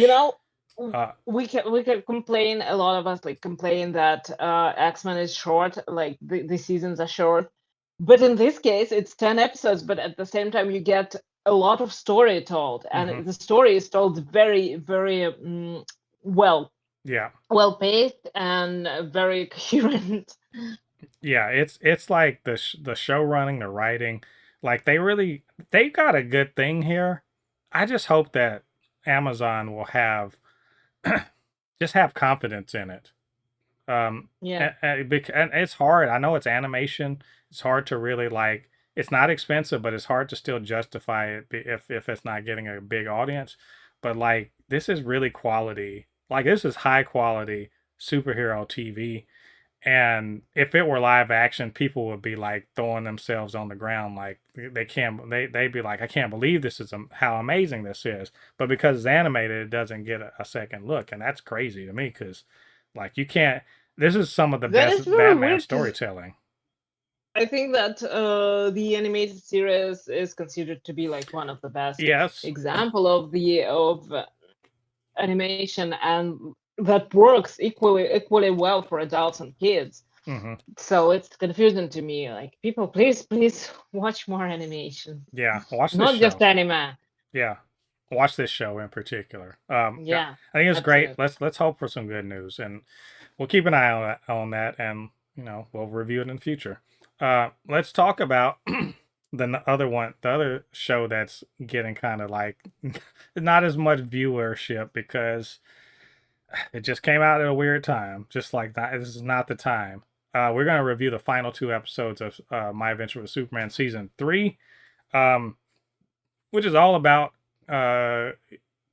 essentially John Kent fucked up. Can we just say it? Came back from the terrible future with his sister Laura to stop Lex Luthor from becoming all powerful with like Superman clones and good job. And unlike John, this is Jonathan Kent. Jonathan Lane, excuse me. Unlike John Kent, he fucks up and doesn't get it right. And so now Eradicator has gone into the time stream and is just gonna wreak havoc there. So, they got to get ready. In the meantime, Clark's like, you know what? I can't fight this fight. It's enough of this powerless shit. I hate walking all the time. I'm sick of it. I don't know how you normies do it. And so he's like, I got to go get my powers back. So he's got to go through a gauntlet or whatever to make it happen. He makes a trip up to the Fortress of Solitude and encounters what looks like Brainiac. Not Brainiac, but it's, as they said, Brainiac, the one that was controlling Kandor, was basically just like a rogue offshoot of them. But these are the real. They look all like Brainiacs, and they're like, "Are you worthy? If you're worthy enough to like have all this strength, we'll restore your power. But like first, you got to go into the holodeck and have like and do a historical reenactment of some shit that happened way in the past." And so we get a big lore drop about what were the Kryptonians like before Apparently they were Vikings or something like that. Were they like before they encountered an alien race that taught them Really how? like the loincloth. Yeah, it's Kal-El the Barbarian, I guess. And they have to, you encounter the aliens that they learn to fly in super, invulnerability and so forth and so on.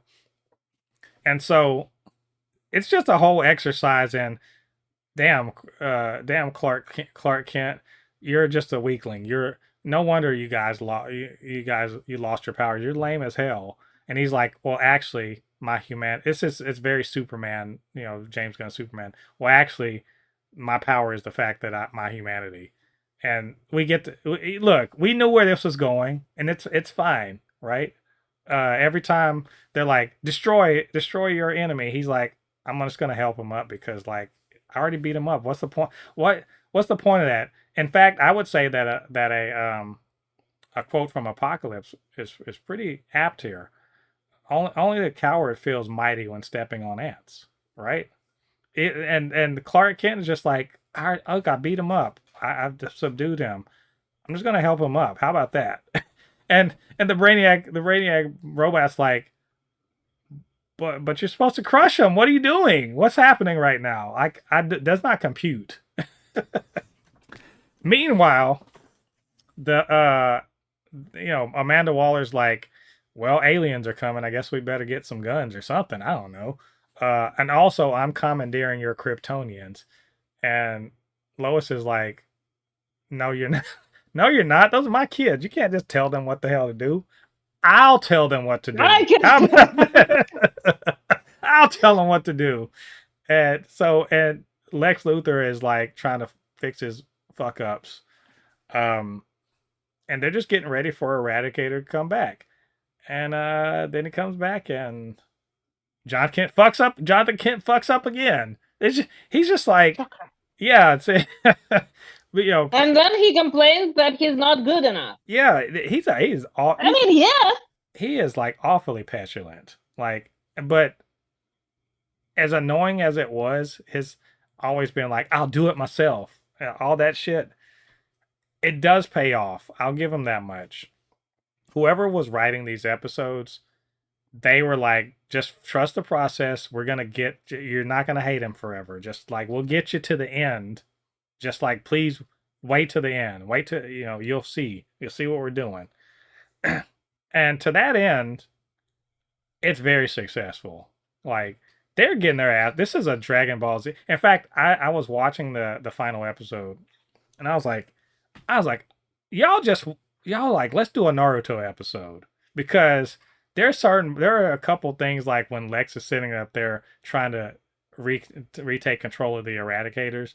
He looks like Shikamaru from Naruto, like in his little crouch or his little sit down stance.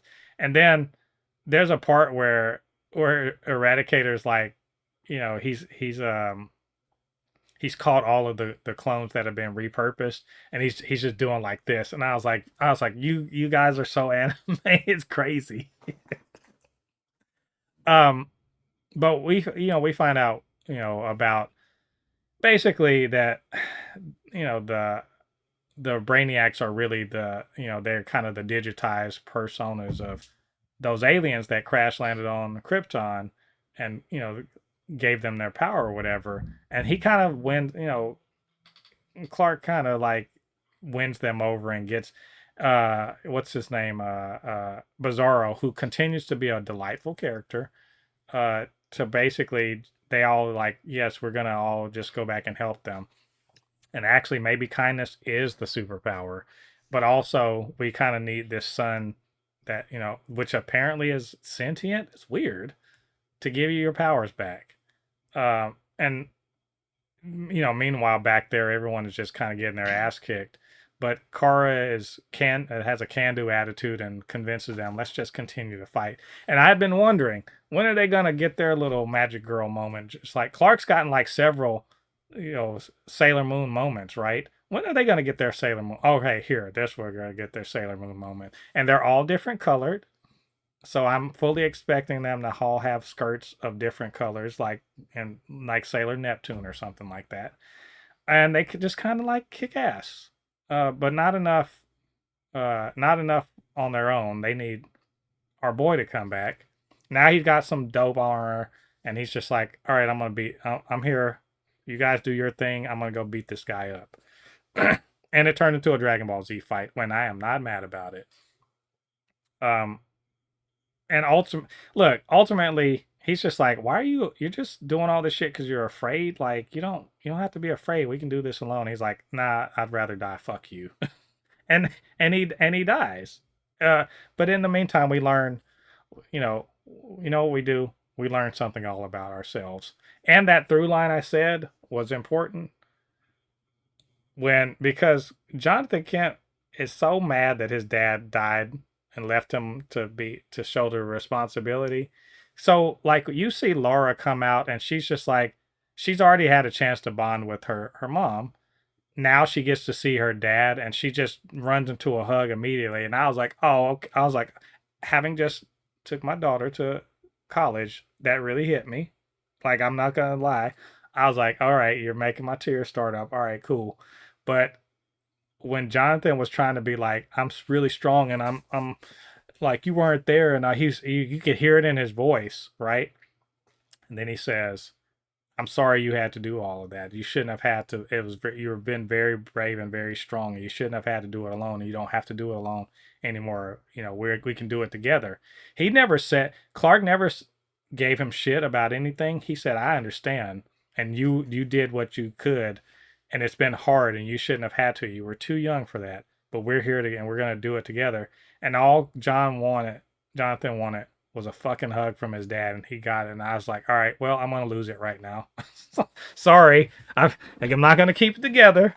It's just I can't. It's too close to home. Beautiful moment. These last two episodes are full of beautiful moments. I've rambled a lot, just kind of recapping or whatever. What a strong, amazingly strong finish to this season. I thought it got off to a rocky start, but these last 5 episodes God, they were good. And that finale, it's everything about this show that matters to me. It's just like heart. The themes were on point. Great voice acting, good action, like just good to great action. Really kind of tying a bow on like a long running, set of storylines and themes going throughout this season. And the bow on and like the cherry on top being Lois ultimately fulfilling her storyline where she accepts, not only do I love this man, I want us to have this future. I don't care if whatever our future is, it's got to be together. And she's the one that proposes to him. And I'm like, all right, thanks. If this is our final season, I'm good. Because what a beautiful ending to this season. All right, I said enough. I'm gonna be quiet for a little bit. How did you feel about these last two episodes?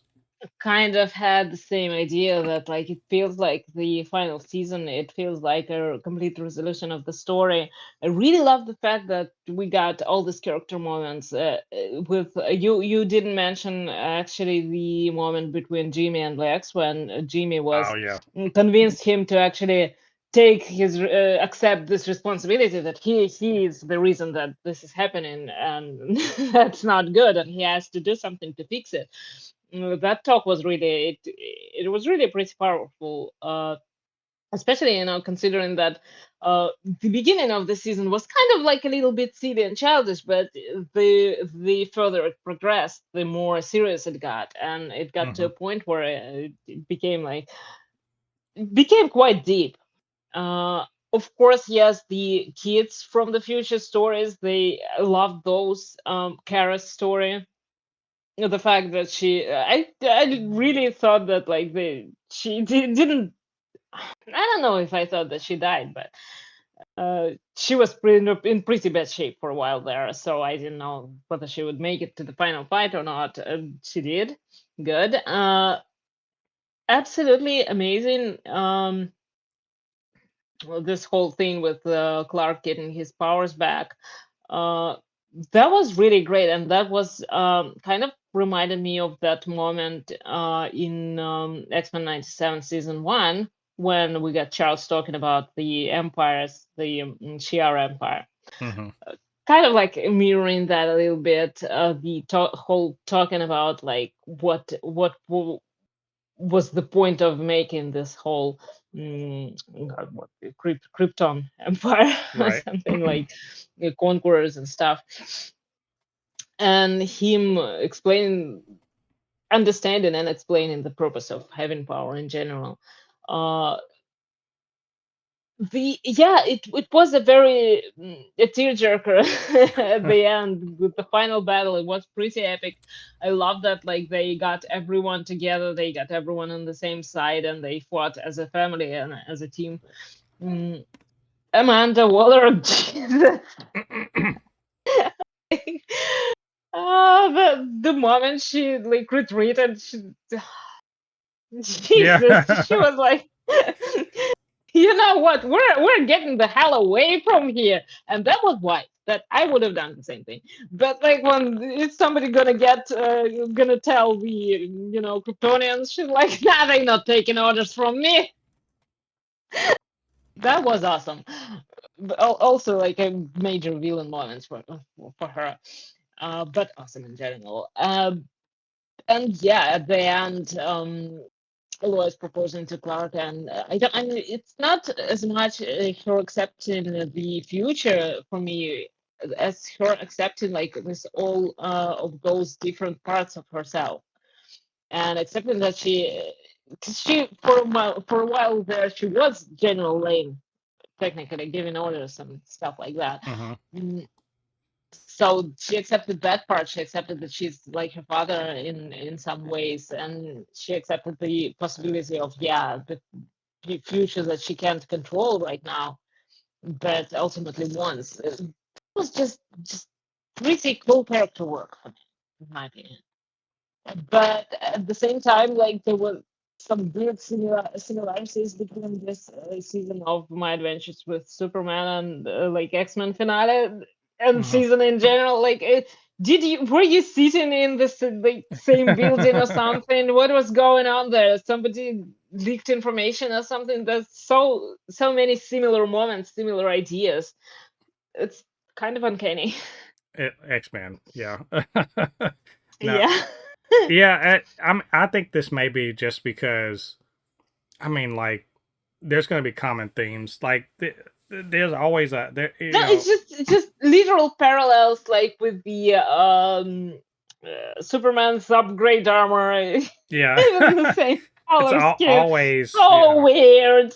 It's that's a shonen thing every time they got because I was watching the fights where he's like, "You guys handle the clones. I'm gonna go fight the main guy," and I was like, okay, everybody else. I'm like, Clark's got yet another upgrade. When are you guys gonna limit? Because I've been waiting for Kara to like limit break, and I was like, oh, this is the limit break episode where you're gonna go beyond what you've been able to do before. So it was kind of nice seeing them like go through that. I was being facetious Yeah. about that magical girl thing, but I really was just like, when y'all gonna go Super Saiyan? Because Clark's done it like 3 times. Where are you at? Um, In progress. I also really liked again the anime references within this show. When Eradicator, he was doing like this, and I was like, "Are you about to do special beam cannon? Are you about to do like that?" That was the what's his name, Piccolo from Dragon Ball Z. He would do this before he would do the laser shot, and kind of he did. So I'm like, I see y'all's game, and I'm not mad about it. Like you guys are real anime heads. Cool. Um, I also had the resolution. Jimmy's like, I'm good. I got money again because I'm an influencer and I'm an investor in worms. The and Cara's like, are you still doing? He's like, I was like, I'm an owner. I'm not a user anymore because I'm focused on you and me and our committed relationship. And she was like, our strong friendship. And I was like, Jimmy. Also, apparently, his comic books are really popular, but which is this is fiction because he's got a really a comic book that's so popular that it makes him like well off. That's not true. Uh, but Oh, the fantasy world. exactly. But yeah, I love that Kara's like, oh, you wanted to friend zone me? I got you, player. Please be another season just so I can watch that play out. All around, Oh yeah. this is a good season. Like, I think the first few episodes are a bit, again, a bit rocky to me. But once they got past those, once they got into like once John Kent showed up, it was just all up, it all going up from there. So really love this. I hope we get another season. It has not been confirmed. I would not be surprised if they cancel it, which is weird because My Adventures with Green Lantern is coming out soon. So I don't know. We shall see. You guys watch the show, and we don't have to worry about it. Um, so let's talk about the final episode we're going to review for this week and this very long episode. And let's see if we can keep this under 20 minutes. I doubt it. Episode 9 of X-Men 97, Season 2, the season finale. As I like to say, Kurt's Sacrifice. That's what it should have been called. I don't know what it's actually called. Look, Apocalypse has got Gambit like completely. He's taking him over, and it's time to just look at the pew pew fight. Whatever you want to say about it, it's got to happen. Apocalypse is here to do some damage. He's here to do damage, and he's ready to, put in some work against the X-Men. You would think, like, look at all these X-Men arrayed against him. Surely they have a chance. That's the funny thing about that. No. Because, my God, Apocalypse is putting belt to ass in this episode. He is going so hard on them. And so we're going to need a miracle or a celestial intervention. So with that in mind, Rogue and Beast and Nightcrawler head off to ship to see if they can't get into that little special celestial chamber and, I don't know, get a little magic, to deal with Apocalypse.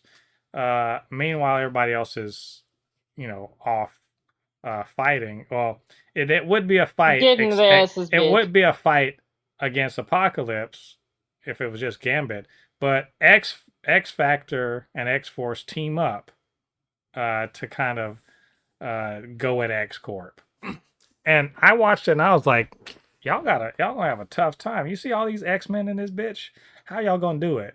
And I was like, oh, a bunch of Sentinels. Which, by the way, if you're a mutant and you're fighting on the side that has repurposed Sentinels, maybe rethink your position. Now, I will say, I will give X-Force a bit of a pass because they're single-minded. It's Apocalypse. Fuck him up and be done with, right? If we get rid of him, by any means necessary. You guys get a slight pass. But Alex Summers, you continue to be a fucking terrible person. Like, you're stupid. Also, Rain, what are you doing? Jamie Madrox, what are you doing? Guido Evil is an idiot. Well, Guido Caraselli, that's his name? Sir, what are you doing? Y'all are literally fighting side by side with people in Sentinels. Y'all don't have a problem with this? Yeah, okay. So they storm the island. And look, to be fair to them, it's overwhelming force. You would think that with Storm it wouldn't be a problem, but like, look, Storm is just like out. Yeah, Storm should have been able to solo this whole thing, but they've been sort of They've been sort of like you for plot purposes nerfing her so that it looks like it's worse than it is. And then of course you got Cable, like just basically he's like, if I gotta fight my parents, I'm not gonna hold back. And everywhere else they're rolling up and kicking ass. Now there are moments where, like for instance, Havoc, because we don't want to see him do anything actually useful on the ground. He's flying a plane and trying to shoot down Jubilee. And we get to see him get appropriately humiliated by her. That's beautiful. we also see a fight between X Factor and Polaris and Bishop, which, y'all, that's a thing. Can we just we all know this, right? This is a thing. Bishop and Polaris are a thing, but between the two of them, they still kind of get taken down. Um, so that gives Gambit a moment of badassery to to kick ass and show who he is for real. Again, a bit of plot shenanigans because there ain't no way Bishop should have lost to. I'm sorry, X Factor's cool. There's no fucking way Bishop should have lost to them. And much less Polaris. They're in a room full of metal, and she couldn't take out 3 people. Okay, fine, whatever. It's cool. This is all leading up to Gambit. He's back, but then he gets taken over, and now there's a big fight between Gampocalypse and the and the rest of the combined X Factor. Why not a Bombit?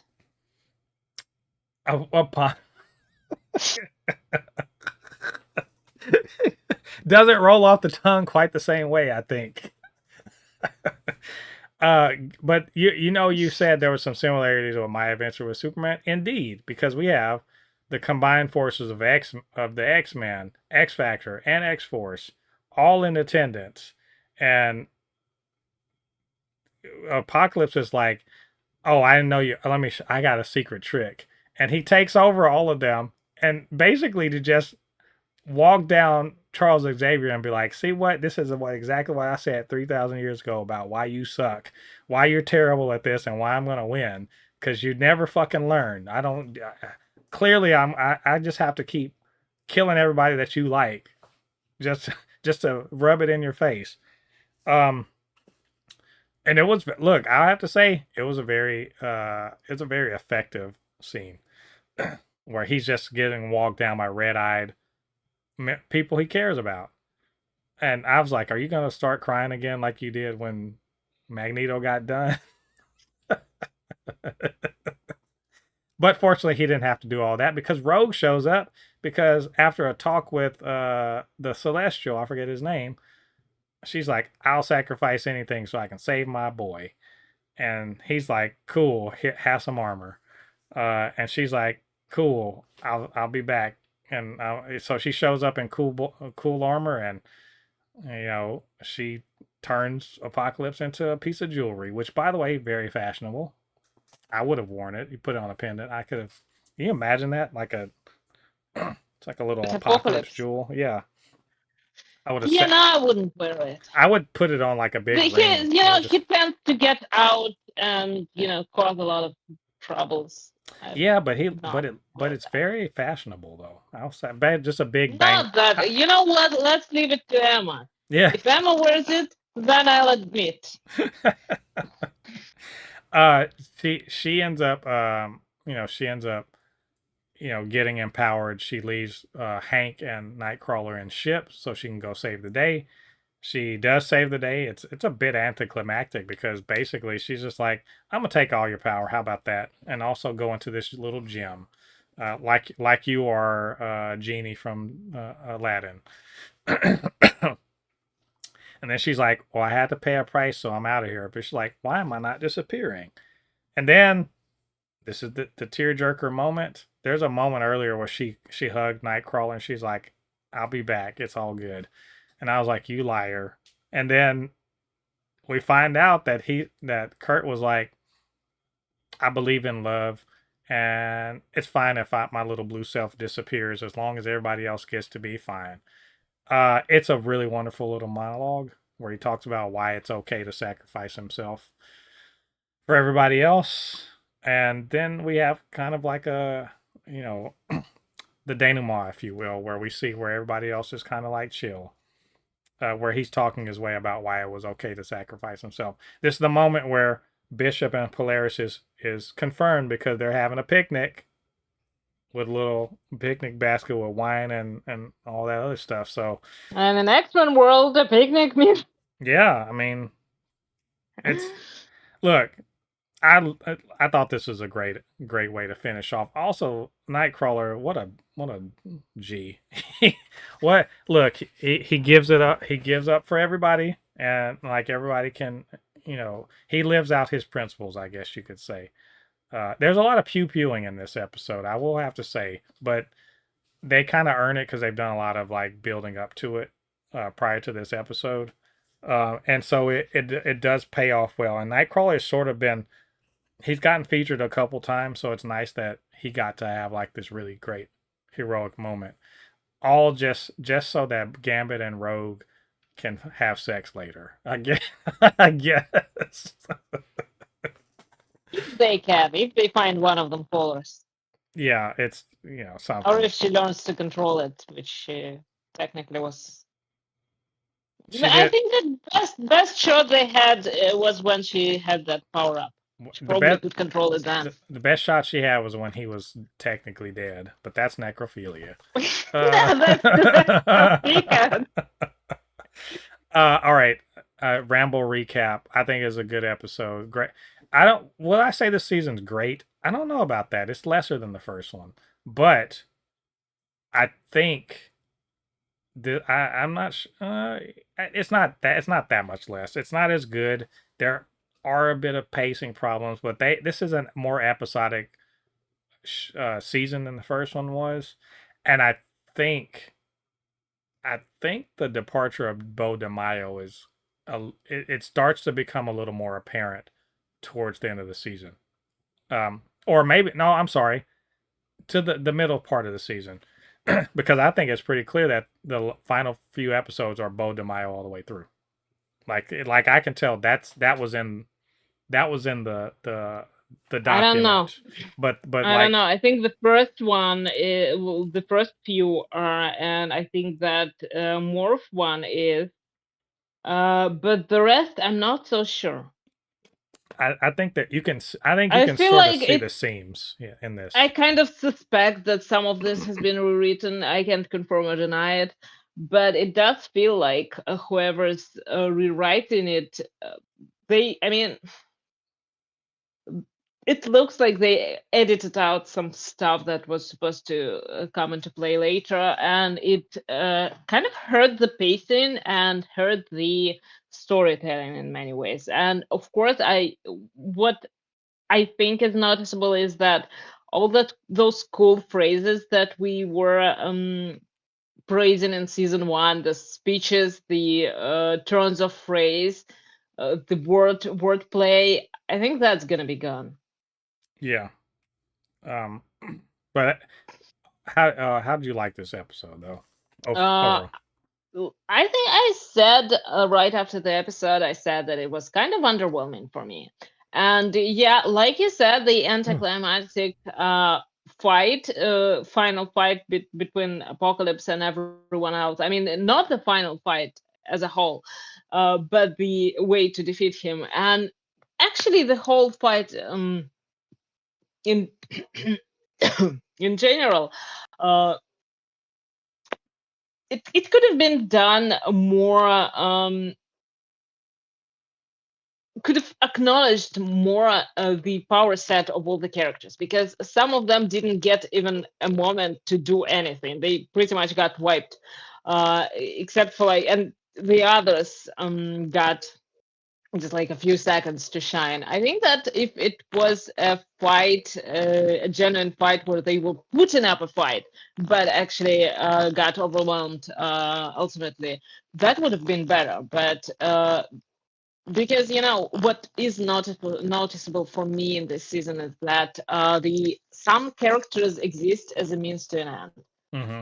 They did not get this story well developed enough. Like Kurt could have gotten more time, I think, and should have gotten more time. But yeah, he had an episode.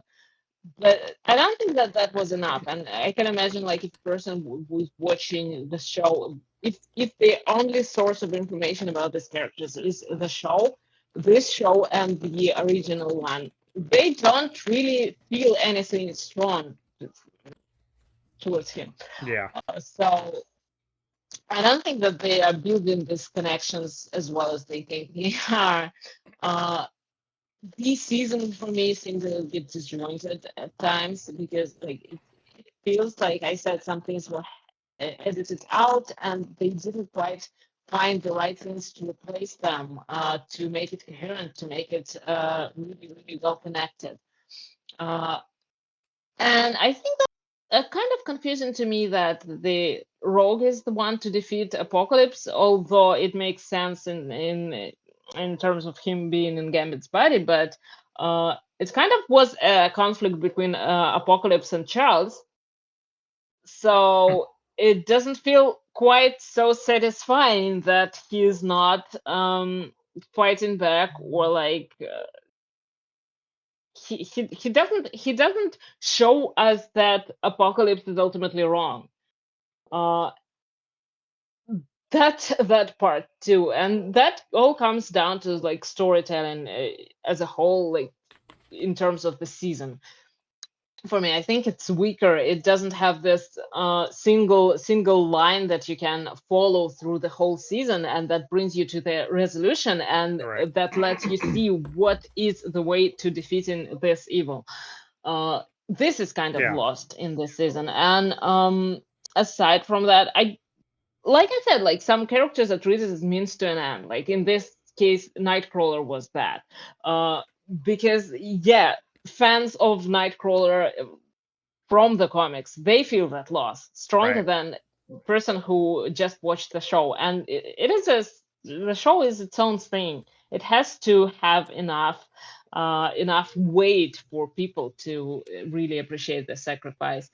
Uh, so yeah, and kind of like a lot of people mentioned that it's kind of a fan service in a way. I don't think that Gambit's return was shown enough so it would matter.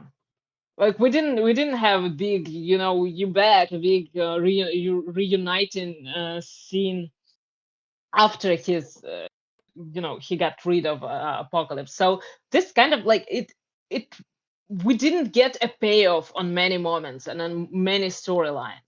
Right. So yeah, it was good. I wouldn't say that it was brilliant. I wouldn't say that it was as good as season one. And season No. one, even considering the fact that yeah, some stories were condensed and like shortened and fit into one episode, it still did more. It still managed to do more with the time it had and tell a better story overall. Right. This season had single good episodes. It had a strong start for me, but it didn't have a strong finish. So, Right. and I kind of am afraid a little bit for the next season because I know that it's gonna be this one already was less political than the first one, and the first one Mm, won because it was very, very heavily political. Yeah, it that's it. didn't shy away from the topics. Yes, and this one, well, it did focus on apocalypse, but you had X Factor, which is a very good metaphor for a lot of things. On one hand, and you had the events following Genosha. You had all the students that you could work with, but they didn't. And the main question that I don't know the answer to is why did we even have Expo? What was the purpose of that? Just Right. so they have a big place to for the final fight because there was no reason for us to have Expo. Right. Yeah. It sounded good, and it just, I don't know where that's going. I think that's a good idea that maybe pays off in the future. You're right. Uh, I don't know. Yeah. They just need a place to be that's not the mansion, I guess. You're right Yeah, to about probably not in the case. the they definitely toned down the political talk, but And I know that it was different before the well, rewrites. It had to be. you can sort of see, or I bet if you watch any particular episode, you can sort of see like, oh, this is Bo's idea, or this is what he wanted, versus later on, because it in a way it becomes in some ways somewhat generic superhero stuff in that sense that it's a pew pew fight at the end, which is fine. You have to earn it, but grappling with some of the ideals or ideas, some of the themes is there's not really a need for it. maybe the trial episode, I would say that's Bo DeMaio's work. The trial of Great Creed. Um, Probably, well, definitely like I think the finale bits, like his all the bits with Apocalypse talking shit to Professor X. That's definitely Bo, leaning on that. But you're right. There's some like they present. I feel like they present X Factor to talk about collaboration, but they don't But they actually don't talk they don't about it. actually talk about it. They just show up, and they don't talk about Val Cooper enough, like in her bullshit. There, it's very perfunctory. Maybe that's the word. Like they present it, but they're not gonna like spend any time with it, and that's kind of unfortunate. I think this season may be the most comic book type presentation in the sense that the comics do this shit all the time. They'll bring in a writer and they've got a lot to say about, and they want to use the X-Men as the lens through which they present their ideas about the world and people and society and whatever. And then they'll have a guy that just thinks it's cool that Wolverine has claws and like, Storm can do storms, and like this one bad guy, like they'll bring in Arcade. Arcade ain't got shit to say except fuck mutants. And then they just do like a thing where it's there's a 6 to 12 issue art run where there's nothing profound being said. It's just people with cool powers doing cool power shit. And Yeah. and then the next writer has to come in and be like, you left me at a stupid place, let me try to make something out of it. And this season may be the best representation of the way that comic book readers have had to consume the media, which is that a change in creative, the creative, you know, Direction, yeah. yeah, not I'm going to say creative staff means that the creative direction may go in a really not maybe not even not good, but less interesting place where it's just pew pew and not so much ideas or not so much themes or kind of pondering what the allegory of X-Men actually means. Uh, and to us as people who are just reading these stories. And so we'll get just shooting and lasers and, you know, apocalypse. Apocalypse means something, but like I don't know if they necessarily expressed what the fuck it is. I don't know if they ever got around to really expressing why he got beef with Charles Xavier, except uh, I'm evolution. I'm the end point of evolution, and you guys are just whatever. And I don't think they ever expressed why Apocalypse. They expressed what of Apocalypse. They don't think they ever got to why of him. Which hopefully, I mean, they haven't vanquished him for sure. He's still around, so we'll see. Um, I like the season. It just doesn't quite live up to the first season. But I have good reason to be looking forward to the next season, where there is no Bo DeMaio, and we're gonna wonder what are y'all gonna do. I suggest get that writers room on point. Well, it's too late. They're already making season 3, but that writers room needs to get on point. And one of the ways you do it is fucking They diversify. do need, Yeah, yeah, diversify that writers room. absolutely. Because I just watching this season, I can tell y'all got rid of some of them people from the first season. Absolutely. And I see that like some people don't quite know maybe necessarily the characters or understand the characters and how they work and what roles they feel.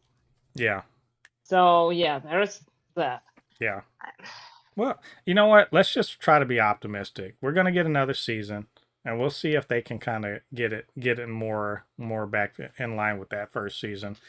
And we'll wait until see then. I'm sure we're gonna be talking about this sometime this time next year. So, all that being said, hey, that's everything Y'all, that is everything for this week. This is a long episode. I know I said that in the beginning. We had a lot to talk about, a lot to review, but maybe we missed something. I'm sure we missed something. Maybe you agree with us, disagree with us, you want to praise or troll us. You know what? Whatever the case may be, we want to hear from you. So you know what to do. Get down there to the comment section and leave your thoughts there. Of course, you can always hit us up. It's supernotfunnyshow@gmail.com. Supernotfunnyshow@gmail.com. Blurred_force1 on Instagram, Threads, and TikTok. And while you're doing that, do us a favor, get down there, hit like on this video, subscribe to the channel, hit that notification bell. All that good stuff helps grow this channel, helps more people to see this podcast and all the other things we do on Blurred Force 1. And of course, couldn't do this by myself. I needed Polly's extensive X-Men knowledge and just like overall, or comics knowledge, so that I'm on point and we're on point. So, Polly, where can they reach you on social media? As always, it's on Threads, _mixed. Same name on Patreon and same name on Instagram. On Instagram, I don't post as often. On Patreon, I'm preparing actually a another long read about Storm, by the way. And yeah, on Threads, you can just, talk to me whenever. Nice. Actually, make sure that you avoid certain things. Don't be like, oh, Marvel Rivals is just the best. Not only is it the best game, it's also the most diverse game. Don't say that. And also, definitely don't be honest. and definitely don't be like, Reed is the best, and he's the smartest. Reed is the smartest. Reed's never wrong. Well, don't be like, well, actually, you just don't understand Reed. And in fact, don't be a actually person. Yeah. All right, you guys, this is a long episode. I won't belabor this. Thanks for joining us. It's been episode 241 of the Supercast. Come back not next week, the week after that. We're taking next week off. Week after that, and we will talk about Lanterns episode 1 and 2 and any other news that's come out. So until then, I've been Mo, your comic extraordinaire on all things pop culture, joined by my good friend Polly. And we'll see you guys on the other side of the thread. Peace.